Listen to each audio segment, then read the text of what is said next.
The big story for today. Well, that would have been easy had the Toronto Blue Jays won last night.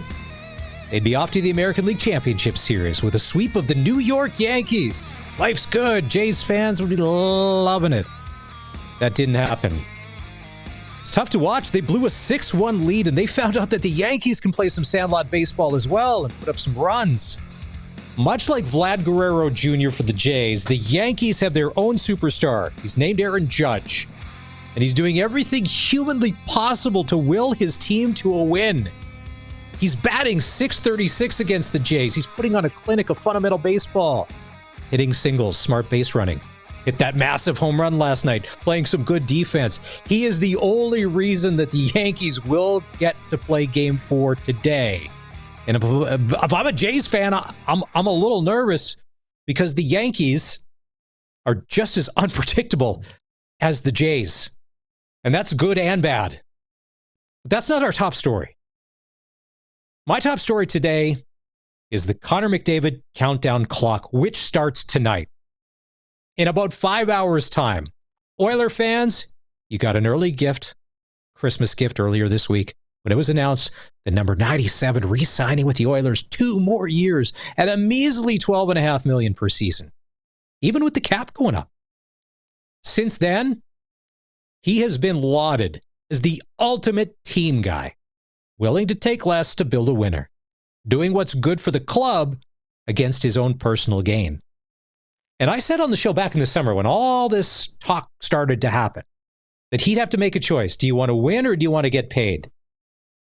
Because in the current NHL, you can't do both. So the new hometown discount deal gives the Oilers 3 years to win a cup. Or multiple cups. As I've heard a couple of different Oiler fans tell me, it's not one, it's multiple cups in the next 3 years. But the clock is now ticking. Oiler fans, can I throw a fresh new angle that maybe you haven't thought of? Connor and his agent may be playing 5D chess while we're all over here sipping Pink Whitney with our 97 jerseys on playing checkers. McDavid's agent, smart guy, Judd Moldaver, the Wasserman Group. So he set his client up in such a way that, let's say in 2 years or in that third year, if things aren't going well the way that Connor wants, that the contract that he signed, remember, hometown discount, only $12.5 million, rising cap, is so attractive and so manageable that almost any team could pick it up. Nobody has room for Connor McDavid in a couple of years at $20 million. You just don't. That will be the dollars and cents of it. But they sure do at 12.5 and prorated. Plus, since Connor has all the control in any trade scenario, he and his agent have made it easier for him to go if he wants to go. This is brilliant. Today, I get it. Nobody is thinking about that. But all along, Connor has said it's about winning and it's about his family. And that may happen in Edmonton. It may not. I'm just saying. Tick-tock. Clock is running. This is the Sports Cage where Saskatchewan comes to talk local sports. How are you? Wednesday, Maz in for Barney, along with one of the double C's, Kolsch and Schultz. Live on the radio, 620 CKRM. You can also get us on the CKRM app. We do a live video stream of this show on X and on YouTube. You like and you subscribe, and we appreciate that. That's the ultimate show of love. I mean, we've got it, right? If you're a podcast listener, Apple, Spotify, Amazon, you're checking out the show, hit that subscribe button as well. Calls are always welcome here on the Sports Cage, 866-767-0620. Text on the Prairie Land Rentals text line at 306-936-6262. Sports Cage is for Regina Motor Products. The RMP Early Tire Swap offer is on now. Book before October 31st to save $10 on an on-rim tire change and $20 on an off-rim tire change. Visit RMP today. A busy show. Farhan Lalji from TSN is going to join us in just a couple of minutes' time. The BC Lions are the hottest team in the CFL. That offense is looking unstoppable. We'll get his take. Because he told us last week they're building for cold weather football. Like coming to Saskatchewan in November, cold weather football for a playoff game. Arash Madani will join us in hour number 2 to talk Jays. Dave Thomas, voice the Riders, in hour number 3. We are going to hear from Riders coach Corey Mace, new kicker Mike Hughes, Mike Rose, a lot of Mikes on the show today. Our SportsCage poll question, Connor McDavid has signed that contract extension with the Edmonton Oilers. Will they win the Stanley Cup in the next 3 years? You can vote now by going to sportscage.com. When you're there, sign up for that insider newsletter. When you hit SportsCage, it's just going to, that little center, what do they call that? Is that a widget? That little thing's going to, boom, pop up right there. Just put in your email. Come on. You've given it to the Gap, Sephora, Amazon. You've given it to everybody else. Let us email you every day with late-breaking sports news that you can't live without. A lot of new faces in Riderville this week. If you are Dave Thomas, voice of the Riders, and you're covering the team to be like, and who is that? And who you are? And you would be... The depth chart on Friday is going to be very interesting for that Argo game. That secondary is going to be almost completely made over. From what we saw a few weeks earlier, there may be one familiar face back there. Will Michael Hughes, the kicker from Appalachian State, be on the roster, kicking at Mosaic after he just flew into town hours ago? I said on Monday, and I'm not saying that J.O. listens to the show. He's a pretty smart guy. He knows what he's doing. I'm like, what if we have to go American at kicker because that's our best kicking option? We have 1,000 Canadian receivers. If it means we start one more there to bring an American kicker on because we have to take an American off somewhere else, if that gives us our best option to win, if Brett Lothar is still hurt and Campbell Fair isn't the guy, next thing you know, that was Monday. Tuesday, Michael Hughes, the American, shows up. Regular season in the NHL kicked off last night. How cool was that? The Florida-Chicago game started at 3 p.m. I like early sports. Have you seen in some of these bigger cities where they're doing like daytime nightclub parties for old people? And I'm talking like people 45 to 65. Nobody can go out and stay out till 2 a.m. anymore. But you can go out in the daytime and be home by 8. Nobody's giving Florida any credit, let alone any chance to win the Stanley Cup again, which would be their 3rd in a row, 4th trip there. Especially since the Sasha Barkov injury. But last night, against Chicago, they did what they do. They forecheck, make it hard on the D, get good goaltending, and they score timely goals, and they won. Now, is Chicago the best club in the NHL? No. But that Florida brand of hockey is still, it's a formula. And they just plug and play. Some of those new players in there. See their Stanley Cup rings from the other night? Nice. Not a jewelry guy, but those are nice rings. Tonight, the Flames are in Edmonton. Oof.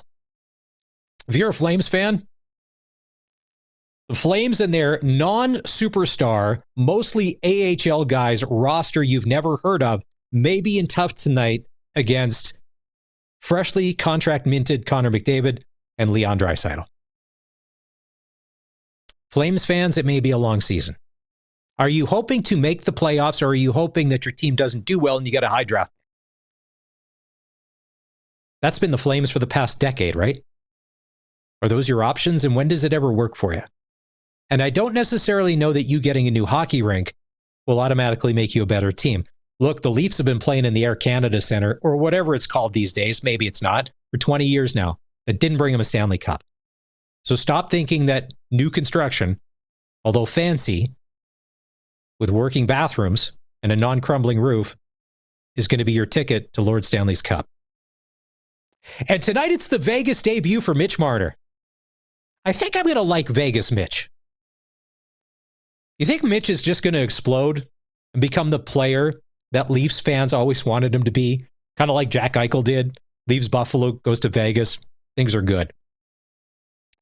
If he does turn into Vegas Mitch, and I think he will, you got to give a good Saskatchewan guy, Kelly McCrimmon, who's from Plenty, probably a ton of credit.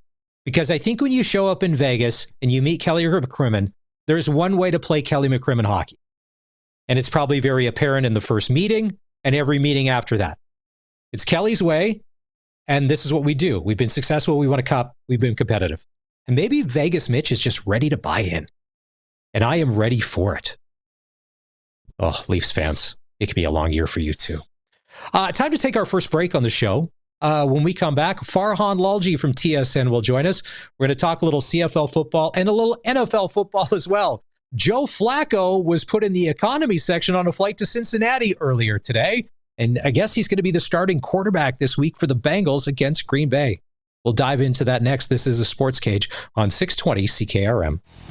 Bottom of the sixth inning, it is now the Detroit Tigers 5, the Seattle Mariners 3. The Mariners were up 3-0 in this game, looking to move on from Detroit, as we are joined now by Farhan Lalji from TSN.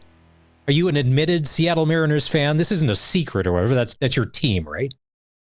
Yeah. No, look, I've only got a limited investment level in baseball, but that investment goes to the Mariners. I'm definitely a Mariner fan out here.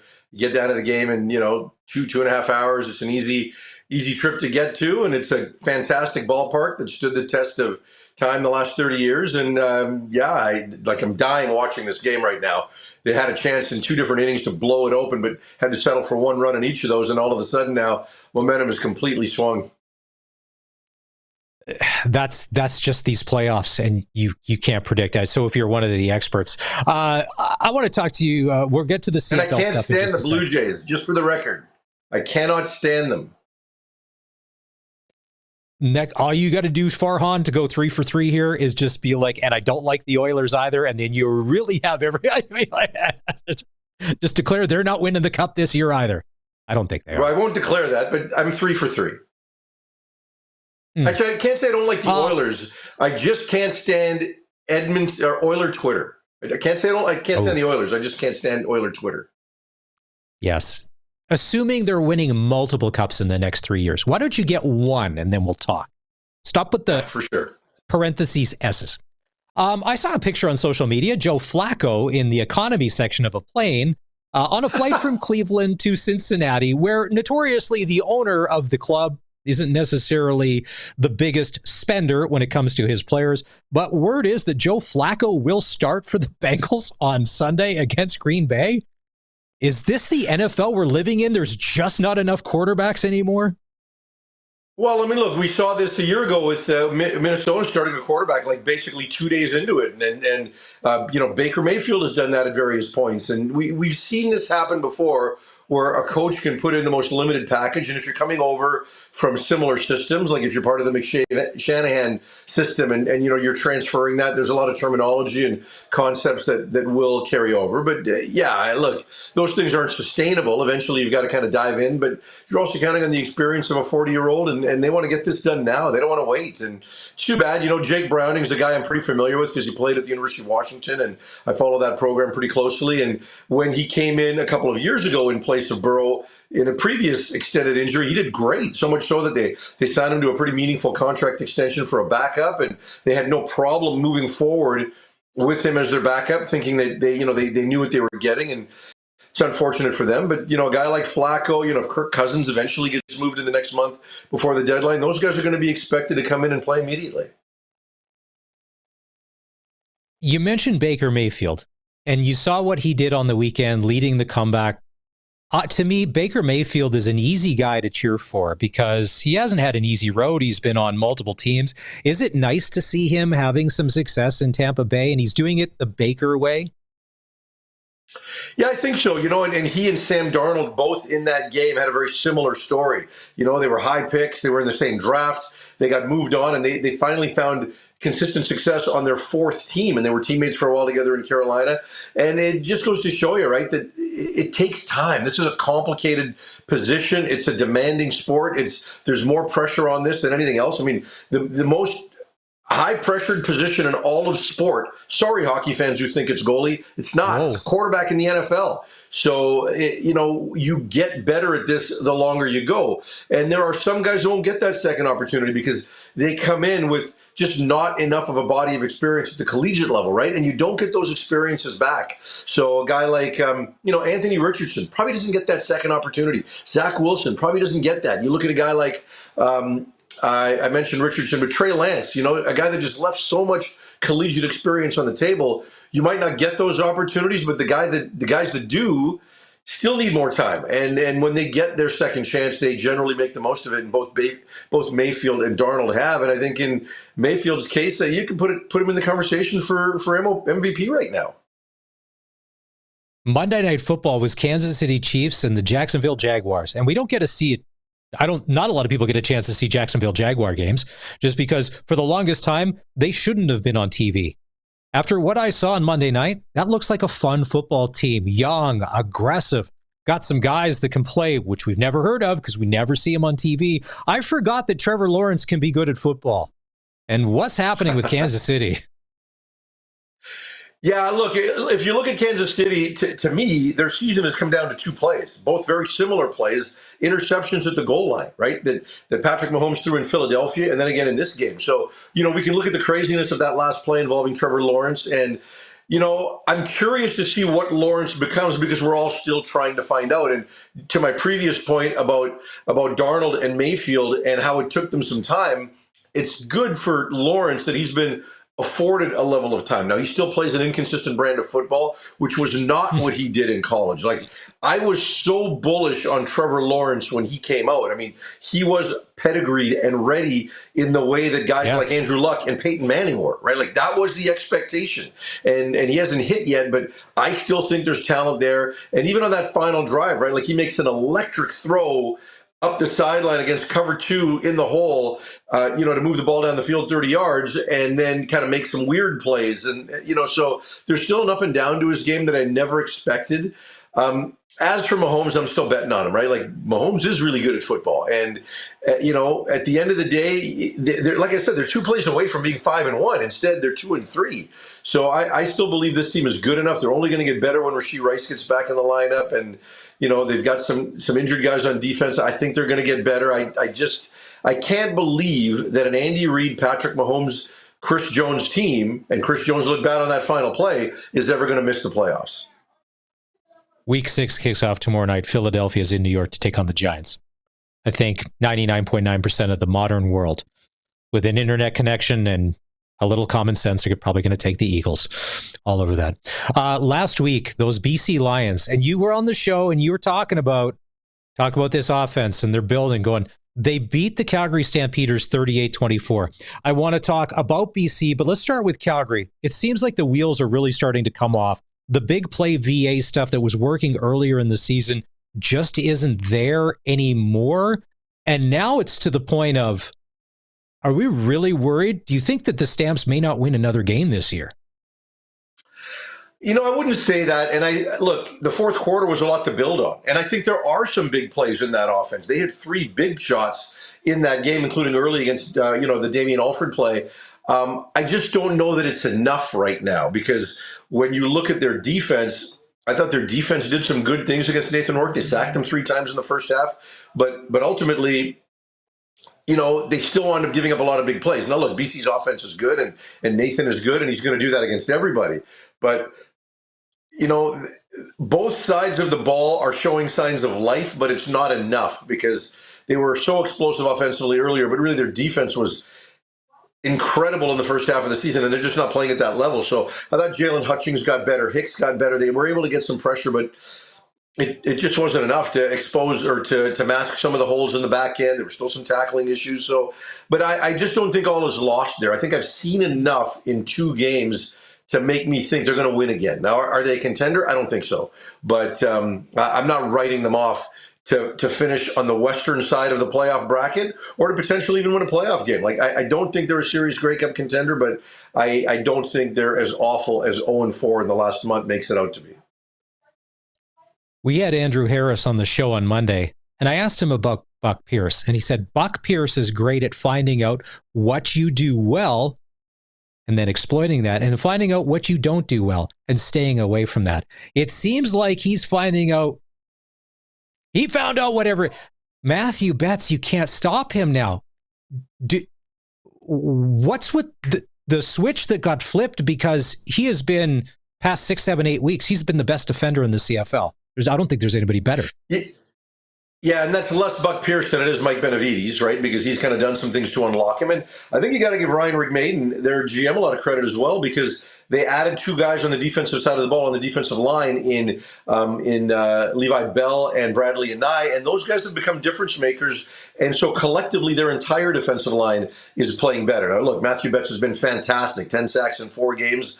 You just can't deny his level of dominance, but it's Jonah Tavai on the inside. It's the other two players I mentioned on the edges. And, it's allowing players in the secondary to be a little more comfortable, right? And not maybe get exposed as well. So, we'll see what it looks like going forward here, right? They're playing Edmonton next week. We'll see what happens with Edmonton this week against Winnipeg. If Edmonton beats Winnipeg, you've now got an Edmonton team that thinks they got a shot at the playoffs coming to BC, and a BC team that would then be in control of their own destiny for a home playoff game. So there'll be a lot of stakes in that game. But, in terms of, you mentioned the Buck Pierce effect, I think offensively, he and Nathan Rourke are so on the same page right now. He understands what his guys do well. And if you watch, I don't know if I mentioned this to you on the show last week, but if you watch the Lions in practice and see the number of heavy personnel packages they've got and a big back in the backfield to go along with James Butler, it's a group that really, really looks like it's preparing for prairie weather in the playoffs. And then they're going to get the two offensive tackles back next week in Broxton and Allen, and that's just going to make them exponentially better and allow them to play more physically as well. I mentioned the fact that there's Horvath just bulldozing his way down the field. I'd mentioned the fact that Farhan said that they're planted for cold weather football in Saskatchewan. No, they're not. Now, you've been very honest about the Saskatchewan Roughriders at times this season, and I know that listeners don't like it, but it has been the truth. We beat Ottawa 2013. A lot of us wanted a blowout, but it didn't happen. Our offense we're not operating with that ease that we did earlier in the season.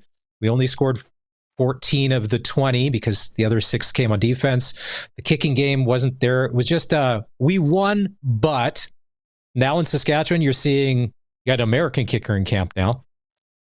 Injuries, so that secondary, more strange guys that have never met each other before are going to be starting Friday night. And luckily, the Argos are coming to town without a Nick Arbuckle, probably, who got hurt in that game.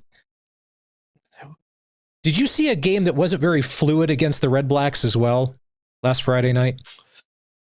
Yeah, I think that's a good way to describe it. And they still are a little herky-jerky offensively right now. And, you look at Trevor Harrison, when you see the final stat line at the end of the game, and he's over 340 yards and a really high completion percentage, and you just expect more of a bottom-line production. So, whether it's red zone, whether it's penalties, there are things there that are kind of making them work a little harder than they need to. And we talked about this last week that, they're reintroducing all these players back into the lineup. And I think it's going to help them because if you want to start an American kicker at some point, you're going to have to figure out the ratio elsewhere. And then you don't have Devon Campbell as well, who's not going to play this week. So it puts some pressure on the offensive side of the ball to have a bunch of these Canadian receivers in the game who can all play. But, they were doing so well with Myers and Johnson, earlier in the year. And so I do think it's taking a while for them to just get a little more fluid. And I believe in Trevor Harris a lot and Mark Mueller as well. So I think they're going to figure it out. But I just think it's taking some time. And like I said, if they decide to go with an American kicker,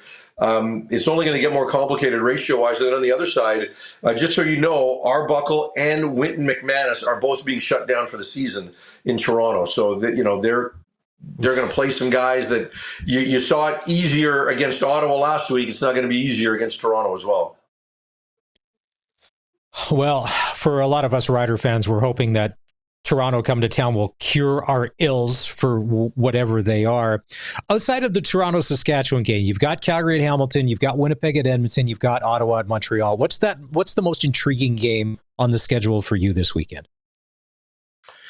I mentioned before the Winnipeg-Edmonton game, right? And I want to know if what we saw from Winnipeg last week is a one-off.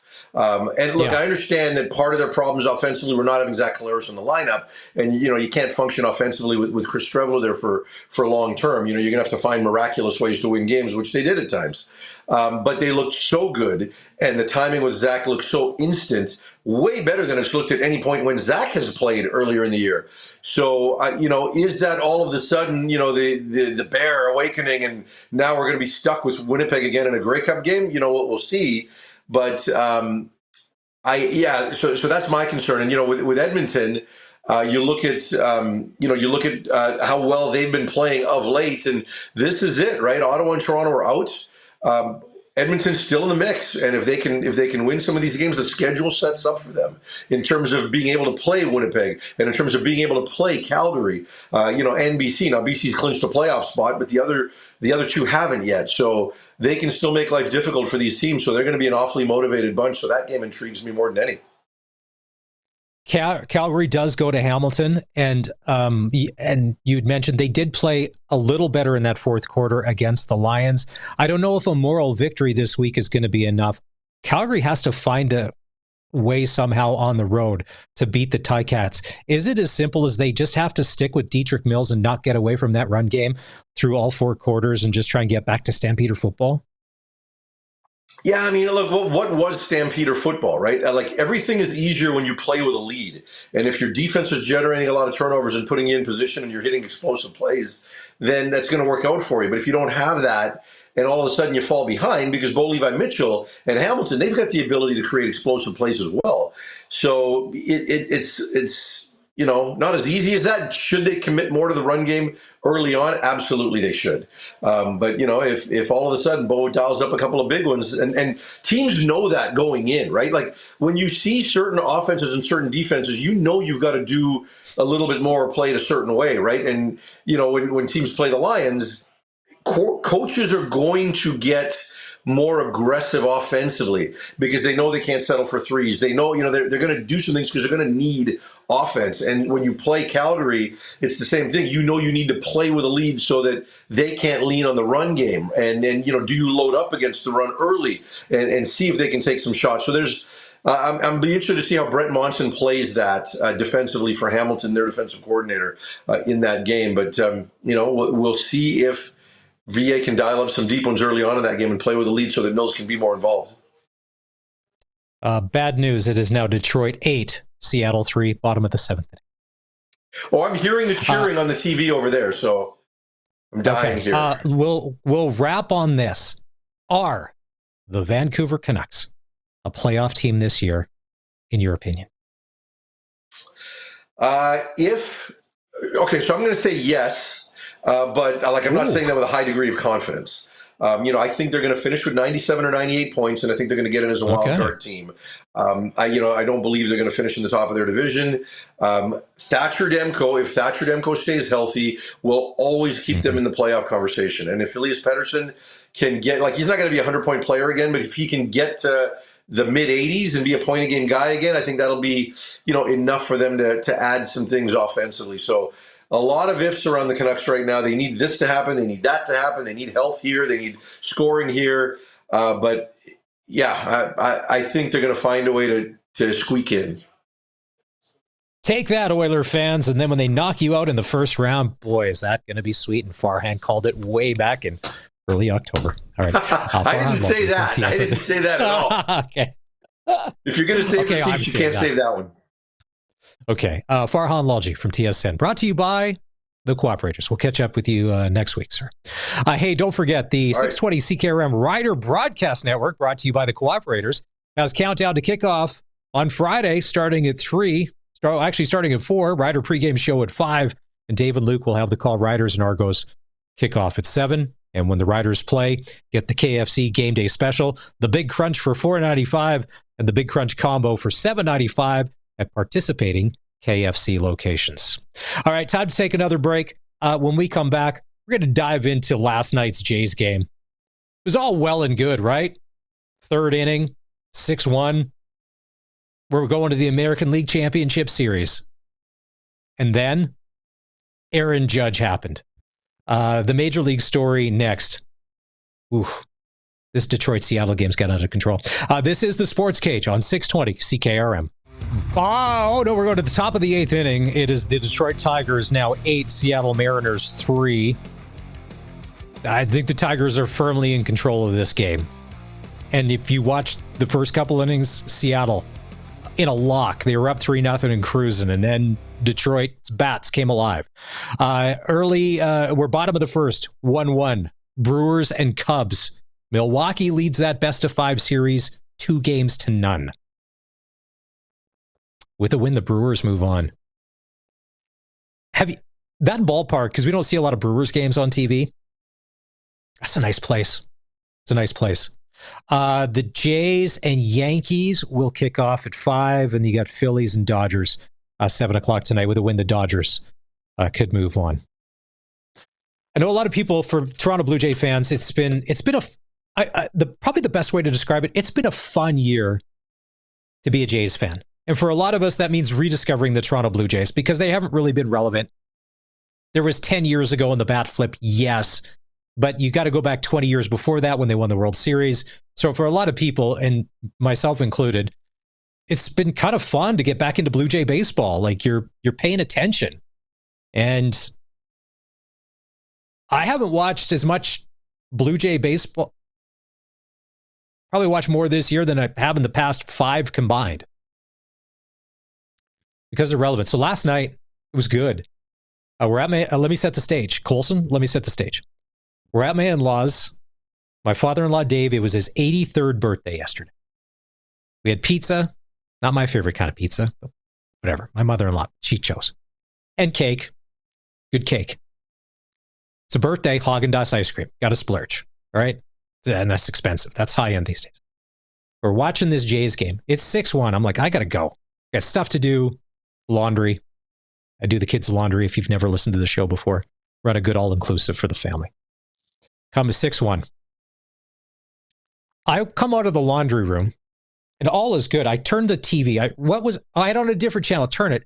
It's 6-6. And I'm panicked. Like a lot of other Jays fans. I am panicked. And I'm like, what has happened?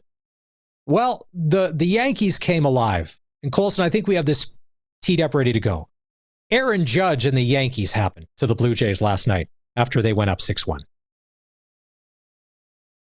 Down to get that ball and lift it to Santander to get home. Piece of hitting by Ben Rice to make it 9-6. Ground ball right side that gets by Guerrero. Here comes Rosario. Santander. There they are. No chance. Throw to second late. No, they say that he's out. Well, says and all I could think as I'm watching this is the Yankees are doing to us what we do to them, scoring runs in bunches, getting timely hitting, playing some shoddy defense from time to time, and just like running up the score. But one of the questions, because last night ended up being a Jays pitching staff by committee, after they took out Shane Bieber, what was that, after the 3rd inning? And I'm like, why are we taking him out? Like, it's a little early, a little too early. This is what John Schneider said after the game about making that pitching change and taking Bieber out. John, just wondering what you made of Shane today, and then what did you kind of see in that 3rd inning when you made the decision to take him out? Yeah, it's a tough decision, obviously, you know. I thought he was throwing the ball fairly well. I thought his secondary stuff was really good in the 2nd inning, and then just looked like he was, you know, having a little bit of trouble missing bats, you know, and then you kind of get into, you know, pitches that inning and things like that. Again, you're trying to just do what you can, what you think is best to win the game right now, you know, and I get how it looks with a bullpen game tomorrow and all that kind of stuff, but man, these guys are going to be ready to go.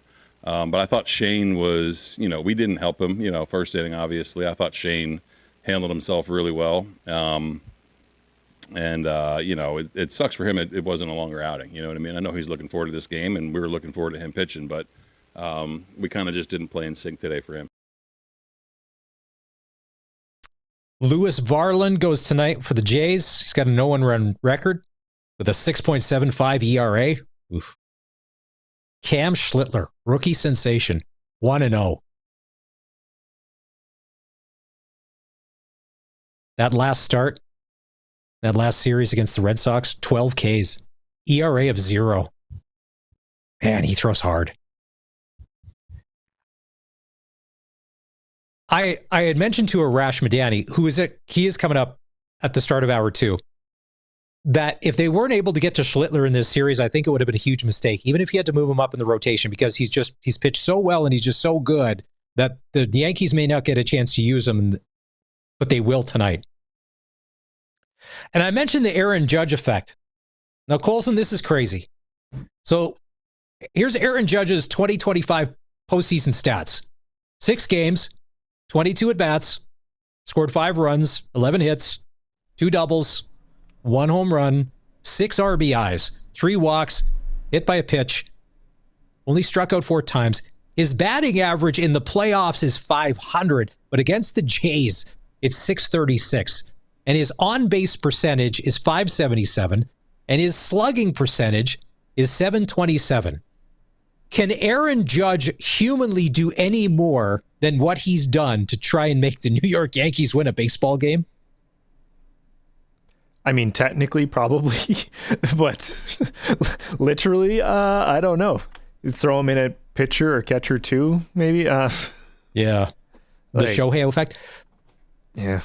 As a sports fan, it's nice to see on the Jays side Vlad Guerrero and Aaron Judge, your 2 highest paid guys, your legit superstars, playing like legit superstars when it matters the most. That's probably the best part about this, is you're not feeling cheated like Giancarlo Stanton when you come up. I'm like, you're just there to whiff at pitches? Come on. Like, Judge is doing everything he can. Like, you see him on the bench, and he's, even when they were down 6-1, you can see him, he's clapping, he's cheering on guys, because, Colson, be honest, when it was 6-1, I honestly didn't think that the Jays were going to lose that game. That's why I'm leaving. I got laundry to do. I got a ton of other stuff to do. This game is over. Yeah, I know it's the 3rd inning, but it's over. I'm done. I was finishing up posting the SportsCage, leaving the office here, and I'm like, oh, 6-1, easy. I get home, and I'm like, what the heck happened? I just drove home. Come on, guys. Yeah. Yeah. Vladimir Guerrero Jr., is so far in the ALDS, he's earning his money. Game 1, leadoff solo home run. Game 2, grand slam. Game 3, 2-run home run, first inning. His batting average is .615. He's got 8 hits and 13 at-bats. My favorite part of the grand slam, and it's showing on our stream right now, is while he's taking those first few pitches, he's just dancing and shimmying up there, waiting for the pitches to come. Like, he's in a good mood. He's just like, yeah, I'm enjoying this, having fun. And then finally swings and bam, grand slam. And they finally, the Yankees took some advice that, like last night you saw them, they intentionally walked him. They didn't let him hit. Like, why would you? He's done enough damage. And I think it was a smart play. Now, I want to ask you, because there was a lot of controversy, that when the Jays ended up getting those 6 runs, somebody up from the Jays, and I can't remember who, that was claimed that he got hit by a pitch. But the replay clearly showed it didn't hit his arm or his wrist. I'm like, how are they calling this that he was hit and he's getting a base? Because then next thing you know, the floodgates open and it went all that. And I had no idea about replays in baseball, much like in football. You only get so many, and then you can't challenge anything else. There was a play later in the game, but it was an out at first. And I imagine there's only so many. Come on, command center. I imagine there's only so many plays you can challenge too, and stuff like that, right? So, yeah, I'm like you. I'm not as familiar with the challenging system in baseball, though I know that they've got pitch challenging coming up this next year. If you're a Jays fan and you're nervous for tonight, you should be, because the Jays and the Yankees are very bipolar and they're very similar. They both can look like world beaters and they both can look like the worst team in baseball, all within a couple of innings, where it's like, yeah, they can lock it down. Next thing you know, well, the lock is gone. The keys have been thrown in the river and we don't know where it is because we've forgotten how to play defense. You know, you're seeing, and it's so funny, as kids, when we learn how to play baseball or softball, all of the fundamentals, and look at in playoff baseball, it always comes in. The small plays, like that innocent single to first, and next thing you know, you can't leg it out or you bobble it for a second, and a guy gets on, and then that's all they need to open things up. Man. Yeah, like you were saying, Aaron Judge just crushing it thus far in the postseason. Yeah, just looking. OPS 1.304 home runs. Some people would say, well, we need more home runs. Sure, we'd like more home runs, but that one he hit last night, that 3-run shot that hit the foul pole, that was pretty nice. Because what would you say, a foot over? And it's a different ball game. If that ball's foul, there is no comeback. There is no comeback without Aaron Judge. And I know that they don't give out awards for individual series, although they do celebrate after individual series. Colson, what are your thoughts on that? When they win after each series, when they do like the goggles and the champagne, shouldn't you say that for winning the World Series? I know baseball doesn't do that. Hockey, could you imagine in hockey if you celebrated after every series like that? Like we talk about how emotional sports can be, where you kind of amp yourself up and get so emotionally invested into it, right? And I feel like after every series, so you're celebrating, like if you take the long route, you're celebrating 3 times before you get to the World Series. I think I would feel emotionally exhausted by the time getting there. So I don't understand that. Can I equate this to parenting? Sure. And schools. You have no kids, but one day you will, Wilson. And then you too will run an all-inclusive for them and buy them new iPads when they do something wrong, but you're the one getting in trouble. This is like school graduations. Remember in school, there was a graduation in grade 8 and then grade 12. Mm-hmm. But now there's a preschool graduation into those. There's a kindergarten graduation sometime into that.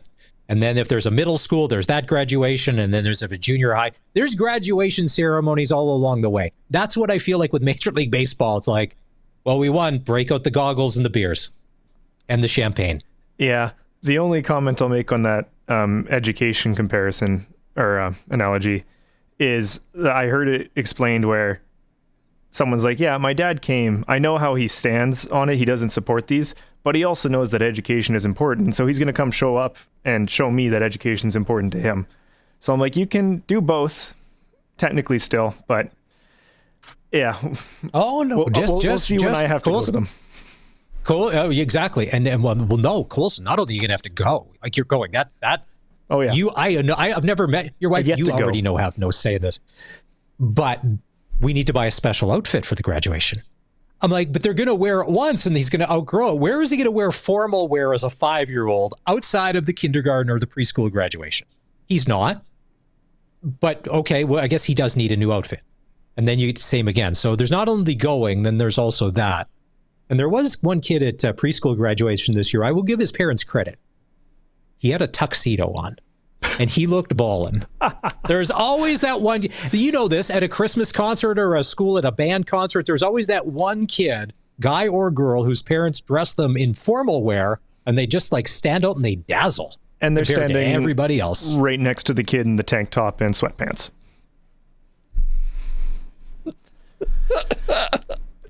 That's what it is. You know it. Are you taking a glimpse into my past life to know what sort of how we rolled back in the day? But Coulson, in all fairness to the kid in the sweats and the tank top, when you see the mom and dad in the crowd and they're dressed similar, the apple never falls far from the tree. It ain't the kid's fault. If the gun show is out in early December at a school concert with mom and dad, do not be shocked when the gun show is on stage as well, singing, "Oh, come all ye faithful." That is, that's a given. Breaking news here. Score update. The Chicago Cubs are now leading the Milwaukee Brewers. First inning. It's now 3-1. And still 8-3 Tigers over the Mariners. Time to take a break. Ticker coming up. Also, we're going to hear from Coach Corey Mace from the Saskatchewan Roughriders, and Arash Madani will join us. We'll get the latest on the Blue Jays. This is the SportsCage on the home of local sports in Saskatchewan, 620 CKRM. Major League Baseball playoffs, bottom of the 8th inning. It's the Detroit Tigers 8, the Seattle Mariners 3. With a win, the Tigers would tie up that series and force Game 5. Brewers and Cubs, top of the second. Cubs leading 4-1. Milwaukee leads that series 2-0. Still to come, you've got the Jays and the Yankees. Jays up in that series 2-1. First pitch is going to be around 5:08, 5:10 from the Bronx. And then tonight, it's going to be the Phillies at the Dodgers. Dodgers leading that best of 5, 2-0. Western Hockey League tonight. The Vancouver Giants are in Prince Albert to take on the Raiders. Saskatchewan Junior Hockey League. Flin Flon in Melville to take on the Millionaires. Prairie Junior Hockey League. Saskatoon Royals in Martinsville to take on the Chiefs. Saskatchewan under 18 AAA. You've got the Mintos of PA in Battleford to take on the Stars. And the Regina Pack Canadians are on the road in Notre Dame to take on the Hounds. Face-off there will go at 7:30. National Hockey League tonight. A bunch of games. Canadians at Leafs. Flames, Oilers, your late game. That's going to be an 8 o'clock face-off. As we mentioned earlier in the show, the Connor McDavid clock is now ticking. 3 years. Colson set the clock for 3 years. It is now officially ticking. A couple days away from the Riders taking on the Argos at Mosaic on Friday night. That's going to be a 7 o'clock kickoff. Forecast right now looks good. It's going to get a little chilly on the Thanksgiving Day long weekend. Like, what are we talking about, 6 on Thanksgiving Monday? Kickoff on Friday should be sunny and 18 degrees. But get a program when you get there. Could be a lot of new players on the field for the Saskatchewan Roughriders. And the Argonauts, too. Farhan Lalji just told us Winton McManus is being shut down for the season. He's their best defender. And Nick Arbuckle as well. So it's going to be the Daggy show. And Riders really got to put on a show Friday night and put in a good effort. To go. Dave Thomas, voice of the Riders, will join the show live in hour number 3. Earlier today, he had a chance to catch up with Saskatchewan Roughrider defender Mike Rose, who played his 101st game in the CFL last week in Ottawa. Mike Rose in Ottawa, it was game 101 of your Canadian Football League career. If I rewind to 2019, let's say, and I said, hey, you're going to play 101 games in the Canadian Football League, what would you have said? I doubt it. I sincerely doubt it. Now, you do get 101 games in, though. Do you reflect back on that? Do you celebrate that? Do you mark the achievement in any way? Man, I love it, man. You know, when I got to Calgary, Michael Johnson actually said that, you know, if they keep bringing in guys, you know, who aren't like Mike, I'll probably play forever. And he was right. He's still playing. So that works. Tell me about your introduction and initiation to the Canadian Football League. You obviously had a bunch of football under your belt before you arrived north of the 49th. What did you have to do to be successful and allow yourself to sustain a career over 101 games so far? I think the knock on me coming out of college was, you know, just my effort and sometimes just my overall game. So I just worked on my game, and when I got up here, I took the opportunity to get better. That seems very disrespectful that someone would ever question another athlete's effort. Did you find it that way? I mean, it helped me. It gave me what I needed to get better. Did you have a welcome to the CFL moment, whether it was in game 1? I know your first career sack was against the Saskatchewan Roughriders. Mm-hmm. You know, my welcome to the CFL moment was I think I fought Yoshi the first game I ever played in 2017 in -40. So I had to bump with my teammate. That's a welcome to the CFL moment, to be sure. So you look back, what has allowed you to continue to evolve your game and stay in the Canadian Football League playing at the level that you are? Man, I played with some really good D tackles in Calgary, just some great D linemen. Charleston Hughes, Cordero Law, Jagarrett Davis, and then, you know, you got Junior Turner, Derek Wiggin, Micah Johnson, like the list goes on. Like you got some Hall of Famers, some All-Stars. I played with a really good group of people. Do you have to change your game consistently to stay playing at the level that you are? Or is it just, I'm Mike Rose, this is what I do and I know what I do best? I'm going to show up and do what I do, and if it don't work, we're going to try it again next week. You've been in this league now 101 games. You've seen a lot of different things. What do you see in this team as you go down this stretch, and maybe starting with an opportunity to clinch the West Division and a spot in the Western Final? We need to do what we need to do to get where we need to go, and all that means is show up, play Rider football. Do you have to do anything different as far as your approach to ramp up towards the playoffs? I know that Luke Mullender is going to sit on me for even asking that. He goes, no, professional athletes, they come out and they perform at peak all the time. If you're a gamer, you'll show up on game day and ball out. No one should have to get you hyped as a professional athlete. Like, you got to do it yourself, and I think that's the key to longevity. Like, you can't have anybody else hyping you up. You got to hype yourself up every day. For 101 games, have you been able to do that, and can you continue to do that? Absolutely. I'm going to be hyper every day. I mean, I get to play football. Mike, congratulations on 101 games. Thank you very much. We've got a final from Detroit. Tigers 9, Mariners 3. Detroit right back in this series. The Tigers today look like the Tigers of the regular season, minus the last couple weeks. There. SportsCage, hour number 2. Thanks for being part of it. Prairieland Rentals text line is 936-6262. You can always call toll-free 866-767-0620. YouTube chat's going as well. I love when Farhan comes on because he shoots it straight, and he's said a lot of nice things about the Saskatchewan Roughriders, but he's also been completely honest about the Saskatchewan Roughriders and what he doesn't love. And then people just love to be like, why don't you tell us how you really feel, that you really don't like this team? And your take on the Canucks sucks as well. Oof. The Canucks. Week 19 in the CFL. Friday night it starts. Toronto at Saskatchewan. Saturday doubleheader. You've got Calgary at Hamilton. Winnipeg at Edmonton. And then Monday, this could be a Thanksgiving massacre. In Montreal, the Red Blacks are coming to town. And what is very reminiscent about 2023, which is happening right now, but it's two teams, the Montreal Alouettes and the BC Lions are going on that winning streak that the Als did that propelled them into the playoffs and then to winning the Grey Cup. Unless something really falls off the rails and there's bad turkey on Sunday night, Monday you'd think that the Alouettes come away with a win against the Red Blacks. And I brought this up on the show the other day, and I asked Darian if you're running the Red Blacks organization and you know you're not keeping Bob Dice, do you let him go now? You're still going to have to pay him because of the rules. But you have Rick Campbell, and maybe he doesn't become your head coach, but maybe he gives you an analysis of players or things maybe you haven't seen. And he said, Dice is a great guy. He's a very good guy, but this is pro sports. You're hired to be fired, and it just hasn't worked they made the playoffs once in 6 years, I believe. That's not enough. That's not results. Winnipeg at Edmonton.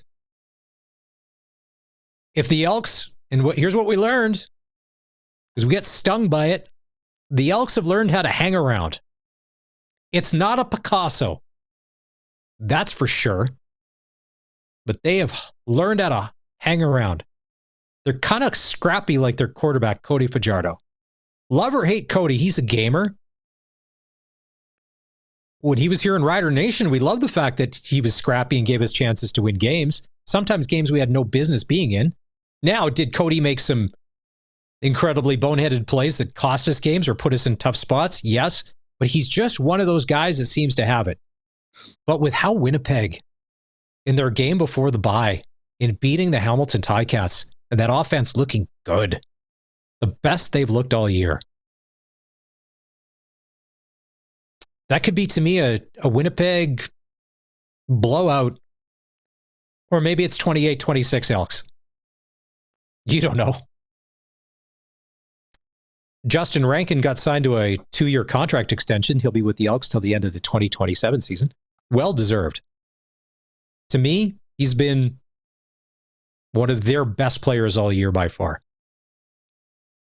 The Toronto Argonauts will come to Saskatchewan on Friday to take on the Riders, and it's going to be an Argonaut team. If we need a program to find out who these Riders are, there's a bunch of stars for the Argos that won't be playing. Winton McManus won't be playing. Shut down for the season because of injury. I don't think he's been right all year. He got hurt in training camp, I think. I think he hurt his foot, never been right. And then Nick Arbuckle got sacked last week. That looked painful. He's out. The Jarrett Nagy's going to be the starting quarterback. You got to know that Ryan Dinwiddie will have his troops, whoever they are, fired up, ready to go on Friday night. Dave Thomas had a chance to catch up with Coach Corey Mace after practice today. This is what Coach Mace had to say, what he's expecting from Toronto, who are playing for jobs this week. Yeah, I know obviously that staff very well, and a lot of those players, they take pride in their performance. So I expect their best effort, man. And, who knows what they do as far as roster and how they put it out there. But whoever's out there has definitely got something to play for. So I don't care how you cut it. that head coach and that staff have won a lot of games, and so have those players. So we got to be on it. This wouldn't be an incredibly bad trap game to get caught up in this. For the Riders to be looking down the road and past the Argos. We're Rider fans. We've had it happen before. We'd find some way to deal with it. We'd freak out on everybody we know, but we'd eventually find a way to figure out how we'd handle it if we didn't play well and we end up losing on Friday. Coach was asked, will Brett Lother play on Friday nights? Yeah, no decision yet. We had the kicker swing him today, so we'll sit down and review the tape, and then we'll make our decision. And then here's Coach Mace on the newest Saskatchewan Roughrider, who was brought in yesterday, place kicker Michael Hughes. Yeah, just, a kid, he's got a big leg. Look, he can be mad, but yesterday he looked at me, he said, yeah, thanks, Coach. What position do you coach? Says great. And he's still here, actually, so, good on him. But no, he's a great kid, man. He's, successful college career, and, we brought him in here just to see if it could be a solution, and also just added competition, and as we push towards the back end of the season and the playoffs, like always, we're going to try to find the best person to put out there at any position. So just another option for us. Not knowing who the head coach is and then asking him what he coached, that's a ballsy move, Michael Hughes. Saying the wrong thing at the wrong time. I think this show automatically loves you, even if you never suit up for a game. You are our kind of guy, Mike. Why not? What do we got to lose? Put him in. A little Canadian cash game check. Going in. Could you imagine? Gets that deposited, goes back to like Chase Bank in America or US Bank. Be like, hey, whoa. Phones his agent. What happened here? It's called the exchange rate, son. I know that maybe in Appalachian State, one of the classes you didn't take was North American business and the Canadian dollar versus the US dollar, but that's the reality. Learn to love it. Michael Hughes could be the new place kicker on Friday night.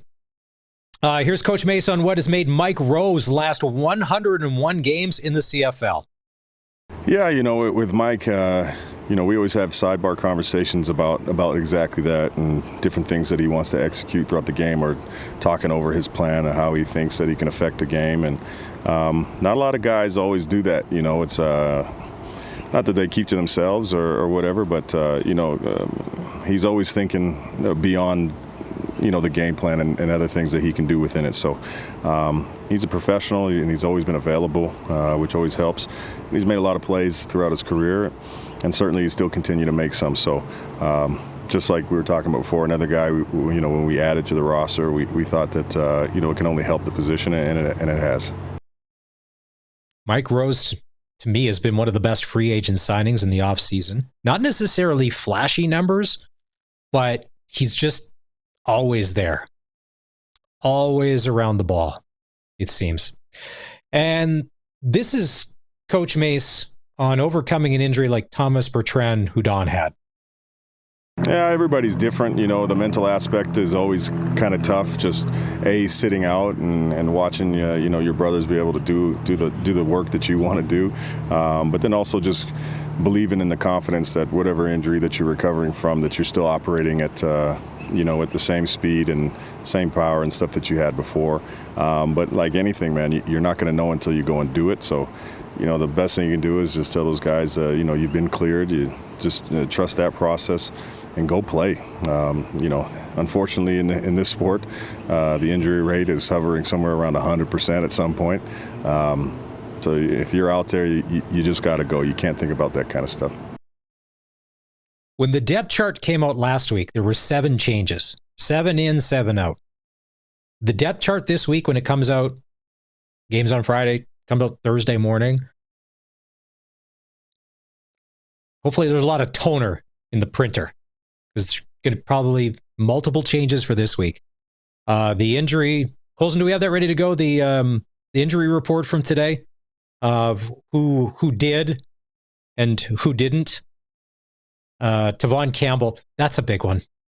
Jackson Ford, we know. Micah Johnson, let's see, Nelson LaCombo, Roland Milligan, foot knee, he's out. Shane Ray still out with that shoulder. Malik Straker, illness. Hopefully that's just short term and he could play. He was in the lineup last week. And Tommy Stevens, okay, it's a knee, and he's out.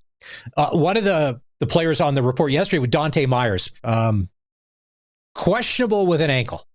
Let's hope that questionable leans more to a yes as we get closer to Friday. And whatever he's got to get dude back on the field. Because he's been undoubtedly one of the security blankets for Trevor Harris in an offense that hasn't necessarily been producing like it did earlier in the year. And it seems like whenever you can get the ball to Myers, something could happen on any play. As we saw in Ottawa, 82 yards with Yak. We need those plays going forward. Time to take a break. When we come back, we're going to talk Blue Jay baseball. We'll talk Major League Baseball playoffs. Arash Madani will join us. We'll go coast to coast. We'll do that next. This is the Sports Cage on 620 CKRM. Hey, Arash. So last night it's 6-1. And I'm like, well, this game's over. It's the third inning. I had a lot of laundry to do. You know, I'm a busy dad, 3 kids, you know, a household to run. Next thing you know, I come back and things, and I'm fluffing and folding, and it's 6-6. What? And the Toronto Blue Jays, and then they end up going on to lose. How long does it take you to do laundry? Arash, do you have 3 kids that like to change outfits multiple times a day? I don't. Wow, that took a while because it took 2 hours to play 4 innings. Like, it was the longest game. It felt like a throwback Yankee Red Sox game from, you know, the Big Papi era. I instantly noticed, and I'm not a baseball analyst. I don't pretend I'm a casual fan. Now, Shane Bieber was doing okay. Pitch count was getting up there, but they take him out in the third inning, and I'm like, oh no, because then when you saw what happened after that, if you're John Schneider and you could go back, would you have left him in the game past the point of where they took him out yesterday? No. This game was not lost because of pitching. This game was not lost because of pitching decisions. This game was lost, Maz, because the Toronto Blue Jays forgot how to play defense. Because Isaiah Kiner-Falefa wasn't able to, you know, handle a ground ball. Because Addison Barger, on a very basic pop fly, dropped it. Because Anthony Santander may have taken as bad an angle in right field to a ball as possible. Like, this is a franchise that preaches pitching and defense, and what do they end up doing? Just vomiting all over their shoes. Like, that's what that was. Like, their defense was an absolute mess last night. We're not having this conversation about even playing a game 4, if not for that. I don't care if you don't like the New York Yankees. You have to applaud everything Aaron Judge is trying to do to will this team to win. Because at this point, I don't know what else. Judge is earning his money. He's earning his superstar money. That guy, he lights out. Yeah, Maz, and I'll even correct you a little bit. I think it's not superstar. I think it's megastar. Like, Louis Varland threw an incredible 100-mile-an-hour pitch, high and inside, that nobody would have hit, let alone turn on and launch into the sky for a 3-run homer off the foul pole. Afterwards, Paul Goldschmidt, who's known as one of the best hitters in the game, said maybe it was even better than a perfect swing. I think what's so cool about what we're kind of watching here is that it's Judge versus Vlad. Like, anything you can do, I can do better. They're going at it toe-to-toe, almost mano-a-mano, megastar versus megastar. And who knows how tonight's going to work out and how the series will go. But if the Yankees somehow come from behind to win this thing, that swing, what Judge did on that pitch, will absolutely be the moment this entire series turned. Playing incredible. Probably one of the things, Arash, that I saw, and this would go back to minor sports, as kids, what you're taught. It's 6-1, and they show the dugout and he's leaning over the rail and he's clapping and he's cheering guys on like I gave up for them. He didn't. You do, because sometimes you don't see that. You see guys that make millions, they pout, things aren't going their way. They're already planning their trip to Cabo or to Cancun or wherever they're going. But not him. He was in there, and I'm like, that really is the sign of a good, well-rounded athlete. And I'm like, so they come back and then they win. Is the losing streak 7 games now on the road for the Blue Jays in the playoffs after last night? Is that why we should be a little worried tonight? No, that has nothing to do with anything. Okay. Look, the Blue Jays need to play a clean baseball game. You know, my concern is, I shouldn't say concern. If you're a Blue Jay fan, your concern is, can the offense keep doing what it's done the first 3 games of this series? I don't believe in, like, road losing streaks in the postseason go back, 5 years now, where most of those guys aren't even on the roster right now. The question is, can this team continue to rake? Can this team play good defense? And it's a bullpen game more than anything else. You're now asking Varland to open it, and then you're asking Eric Lauer, who, Maz, in a lot of ways, in May, June, and July, when a lot of that starting rotation was scuffling, he kind of kept the whole team afloat. Can Lauer go 4 innings for you? 2 weeks ago against the Red Sox, he went 3 1/3 scoreless, didn't give up a hit. They need Lauer in relief to effectively be their starting pitcher tonight. So I think these are the real questions that we kind of think about going into Game 4 tonight. You've got Schlittler on the mound for the Yankees, and they're not in a bullpen situation like the Jays where, if they have to use 5 or 6 pitchers to win a game, that's fine. He looked incredible against the Sox. Now, the Blue Jays lineup, the Blue Jays lineup is different. You're going to see some things. Vlad Guerrero Jr. is going to come up 3 to 4 times. But I'm glad that Schlittler's getting a chance to pitch because, as I think I mentioned on Monday, if they wouldn't have extended the series this far, because to me, he's one of their best hopes as far as starting pitching goes that can get them deep into a game to give them a chance to win, because who else on that Yankee roster? Like you saw it last night with Rodon. Like in first inning, you can get roughed up, and then all of a sudden the game can get away from you so quickly. And here's the thing about Schlittler, which is the same situation with Travich. There's not a lot of film out there on them. There's not a lot of video out on them. There's not a lot of scouting reports out on them. There's not a lot of advanced work that's been done on them because they're pretty new unicorns who have fallen from the sky for both of these teams. So when you watch Savage the other day on Sunday, Maz, you saw Yankee hitters immediately go to the iPad to be like, okay, what can we find here? The same can be said for the New York starter tonight. So that to me is a real piece of intrigue here. Even with Varland yesterday, Judge went to Stanton before the home run and said, what'd you see? Because he'd only faced him once before, and that was a couple of years ago when Varland was with the Minnesota Twins. So there's a lot of, baseball is about preparation and, scouting reports and game plans and all those things. But when there's very little information, very little data, you're just rolling with it on the fly, and that's what you're going to get from the Yankees pitcher today. I want to ask you, so last night, I can't remember the Jay that they said he got hit by a pitch and he took a base, but then replays showed, did he? Because it didn't look like it. Where did you stand on that? Was he hit? Because to me, it didn't look like the ball touched him at all. Yeah, it was Andres Jimenez. It was pretty early in the game, and it's almost like football. They said the ruling on the field stands, not that it was confirmed. So there was just no indisputable visual evidence that showed that the ball didn't hit him. Like, it's weird. Usually when the ball hits somebody in the hand, in the forearm, on the glove, elbow pad, whatever, the trajectory of the ball will change. It didn't in that. So it didn't in that scenario. So they're like, well, there's nothing here that it probably didn't hit him, but we have to go with the ruling on the field, whatever the ruling on the field was. We saw earlier today the Detroit Tigers come back and beat the Seattle Mariners 9-3. Seattle was cruising. They were up 3-0. Life was good. And then Detroit came alive. Do we forget sometimes that Detroit can be explosive as well and put up some runs? That they, like everybody else, to be like, all right, we just open the door a crack. Now we'll just kick it in.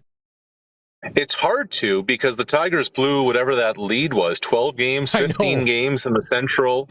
You forget what their offense is capable of. You remember that Miggy Cabrera isn't walking through that door. But Maz, let me throw this one at you. If the Tigers somehow win this series, and now they have a chance, yes, and the Blue Jays win another game, for the first time ever, Toronto versus Detroit in a playoff series. And it's going to be for a chance at the World Series. Now, if you're from these parts in southwestern Ontario, there is, like if you're in the Windsor, Sarnia, etc. area, it is split down the middle. It may even be more pro-Tigers than it is pro-Jays. It's the closest big league franchise to Toronto from a geographic standpoint. It will be very, very fun if that's the case. The Tigers have real pitching, and they reminded us today that their bats can do some damage too. Cubs are beating the Brewers at the moment. 4-1, fourth inning. Milwaukee leads that series 2-0. Think the Cubs have what it takes to win 3 in a row? No, they don't have the pitching to do it. 2016 isn't walking through that door, The Phillies are in LA tonight to take on the Dodgers. They're down 2-0. Surprisingly, how they've made some of these games close, I just would assume that the Dodgers could win a 5-game series in 2 games. Do the Philadelphia Phillies have what it takes to come back and win 3 against Ohtani and the Dodgers? I think no. Yeah, I think you just answered your own question. When you're asking the question, it's man. I mean, look, the Dodgers outspend you, they outpitch you, they outhit you, they out everything you. And they're the toughest out in baseball. They're an October regular. They're the perennial division champions. They're the perennial NL champions, and they continue to show you why. Teoscar Hernandez, who is an LA Dodger, was one time a Toronto Blue Jay. Ooh. Could you imagine if he was still part of this Blue Jays roster? When you see the damage that he does for the Dodgers and just doing what he does, just so good. Just such so good. He could, and he wanted, so good. He wanted to stay, and he wanted to come back, and it just didn't work out. Well, I think him and his agent did okay landing in LA with the Dodgers. Yeah, but you think about why Teoscar isn't a Blue Jay anymore. They blow an 8-1 lead in the 2022 postseason, and I thought the front office panicked. Trading him for a marginal reliever who's not even around anymore. But Teoscar gives him pop. Now, look, Santander was supposed to be that guy this year. He's been hurt for most of the season. And he finally showed a little bit of a flicker on the offensive side. But Teo's a different beast, and now he's got himself a championship, and he's hungry for another one. I'll tell you a great Teoscar story, Maz, about the makeup of this guy. So we're in Pittsburgh, Friday of Labor Day weekend, 2022, and he's limping around the cage. And I'm thinking to myself, what is wrong with this guy? He just came back off the injured list. So that was Friday evening. Sunday morning, I'm in the locker room before the game, and Teoscar is really limping. And I look down, he's got flip-flops on, but around his right foot, his foot is completely wrapped in ice and tape and whatever. And I go up to him and I'm like, what the hell is going on? And he said, well, my foot and my ankle are in really bad shape. And they said I need 8 weeks of recovery time. And he said, we don't have 8 weeks, right? It's the first week of September. So he said, I'm just going to play on it until it breaks. I'm like, what? He's like, yeah, I'm just going to play on it until it breaks because the team needs me and I want to win. That's the makeup and DNA of the competitor Teoscar Hernandez is. We'll wrap on this. NHL regular season started last night. Have you had to make any bold predictions of who you think is going to be in the Stanley Cup final this year and who wins the cup this year? And if you have, can you please repeat them? Because I would love to know. I haven't. I will say I thought the NHL dropped the ball last night. I get that you have to put the defending champs on, but I would have made Toronto versus Vegas part of opening night. I would have had Mitch Marner versus the Maple Leafs as part of opening night, and I think that's something the NFL would absolutely do. I thought the NHL should have done that last night. I mentioned earlier in the show that tonight is the debut of Vegas Mitch, and I think I'm going to like Vegas Mitch. Leafs fans may hate Vegas Mitch if he blossoms into what we think he's going to, but you know why? Because I think Leaf fans are good riddance on anything, Mitch. Okay. I know. Vegas Mitch could be a lot of fun, and the reason why is Saskatchewan's Kelly McCrimmon steering that ship. And I think when you're around Kelly, there's one way to do things. And Vegas Mitch probably met Kelly, and Vegas Mitch probably said, "Okay, sir, I'm good," and walked out of his office and went back to his locker and be like, "Oh man, this is going to be different." But we wish Vegas Mitch all the best tonight. And the Connor McDavid countdown clock is now ticking.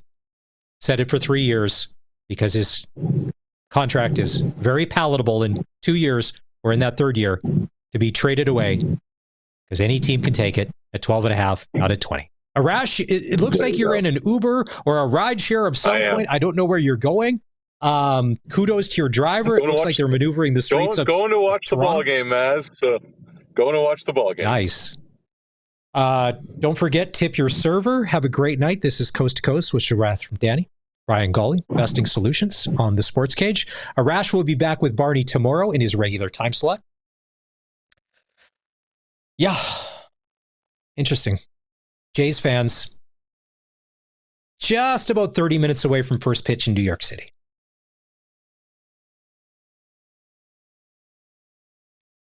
If it's a low-scoring game, the Jays proved all year, it's some crazy stat.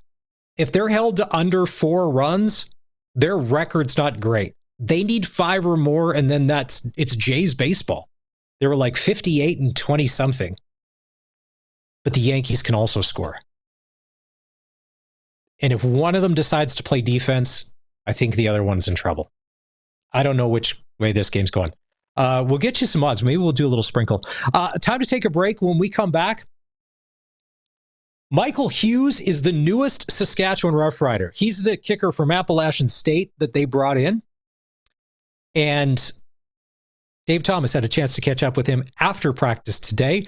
We'll meet him next. This is the Sports Cage on the home of local sports in Saskatchewan, 620 CKRM.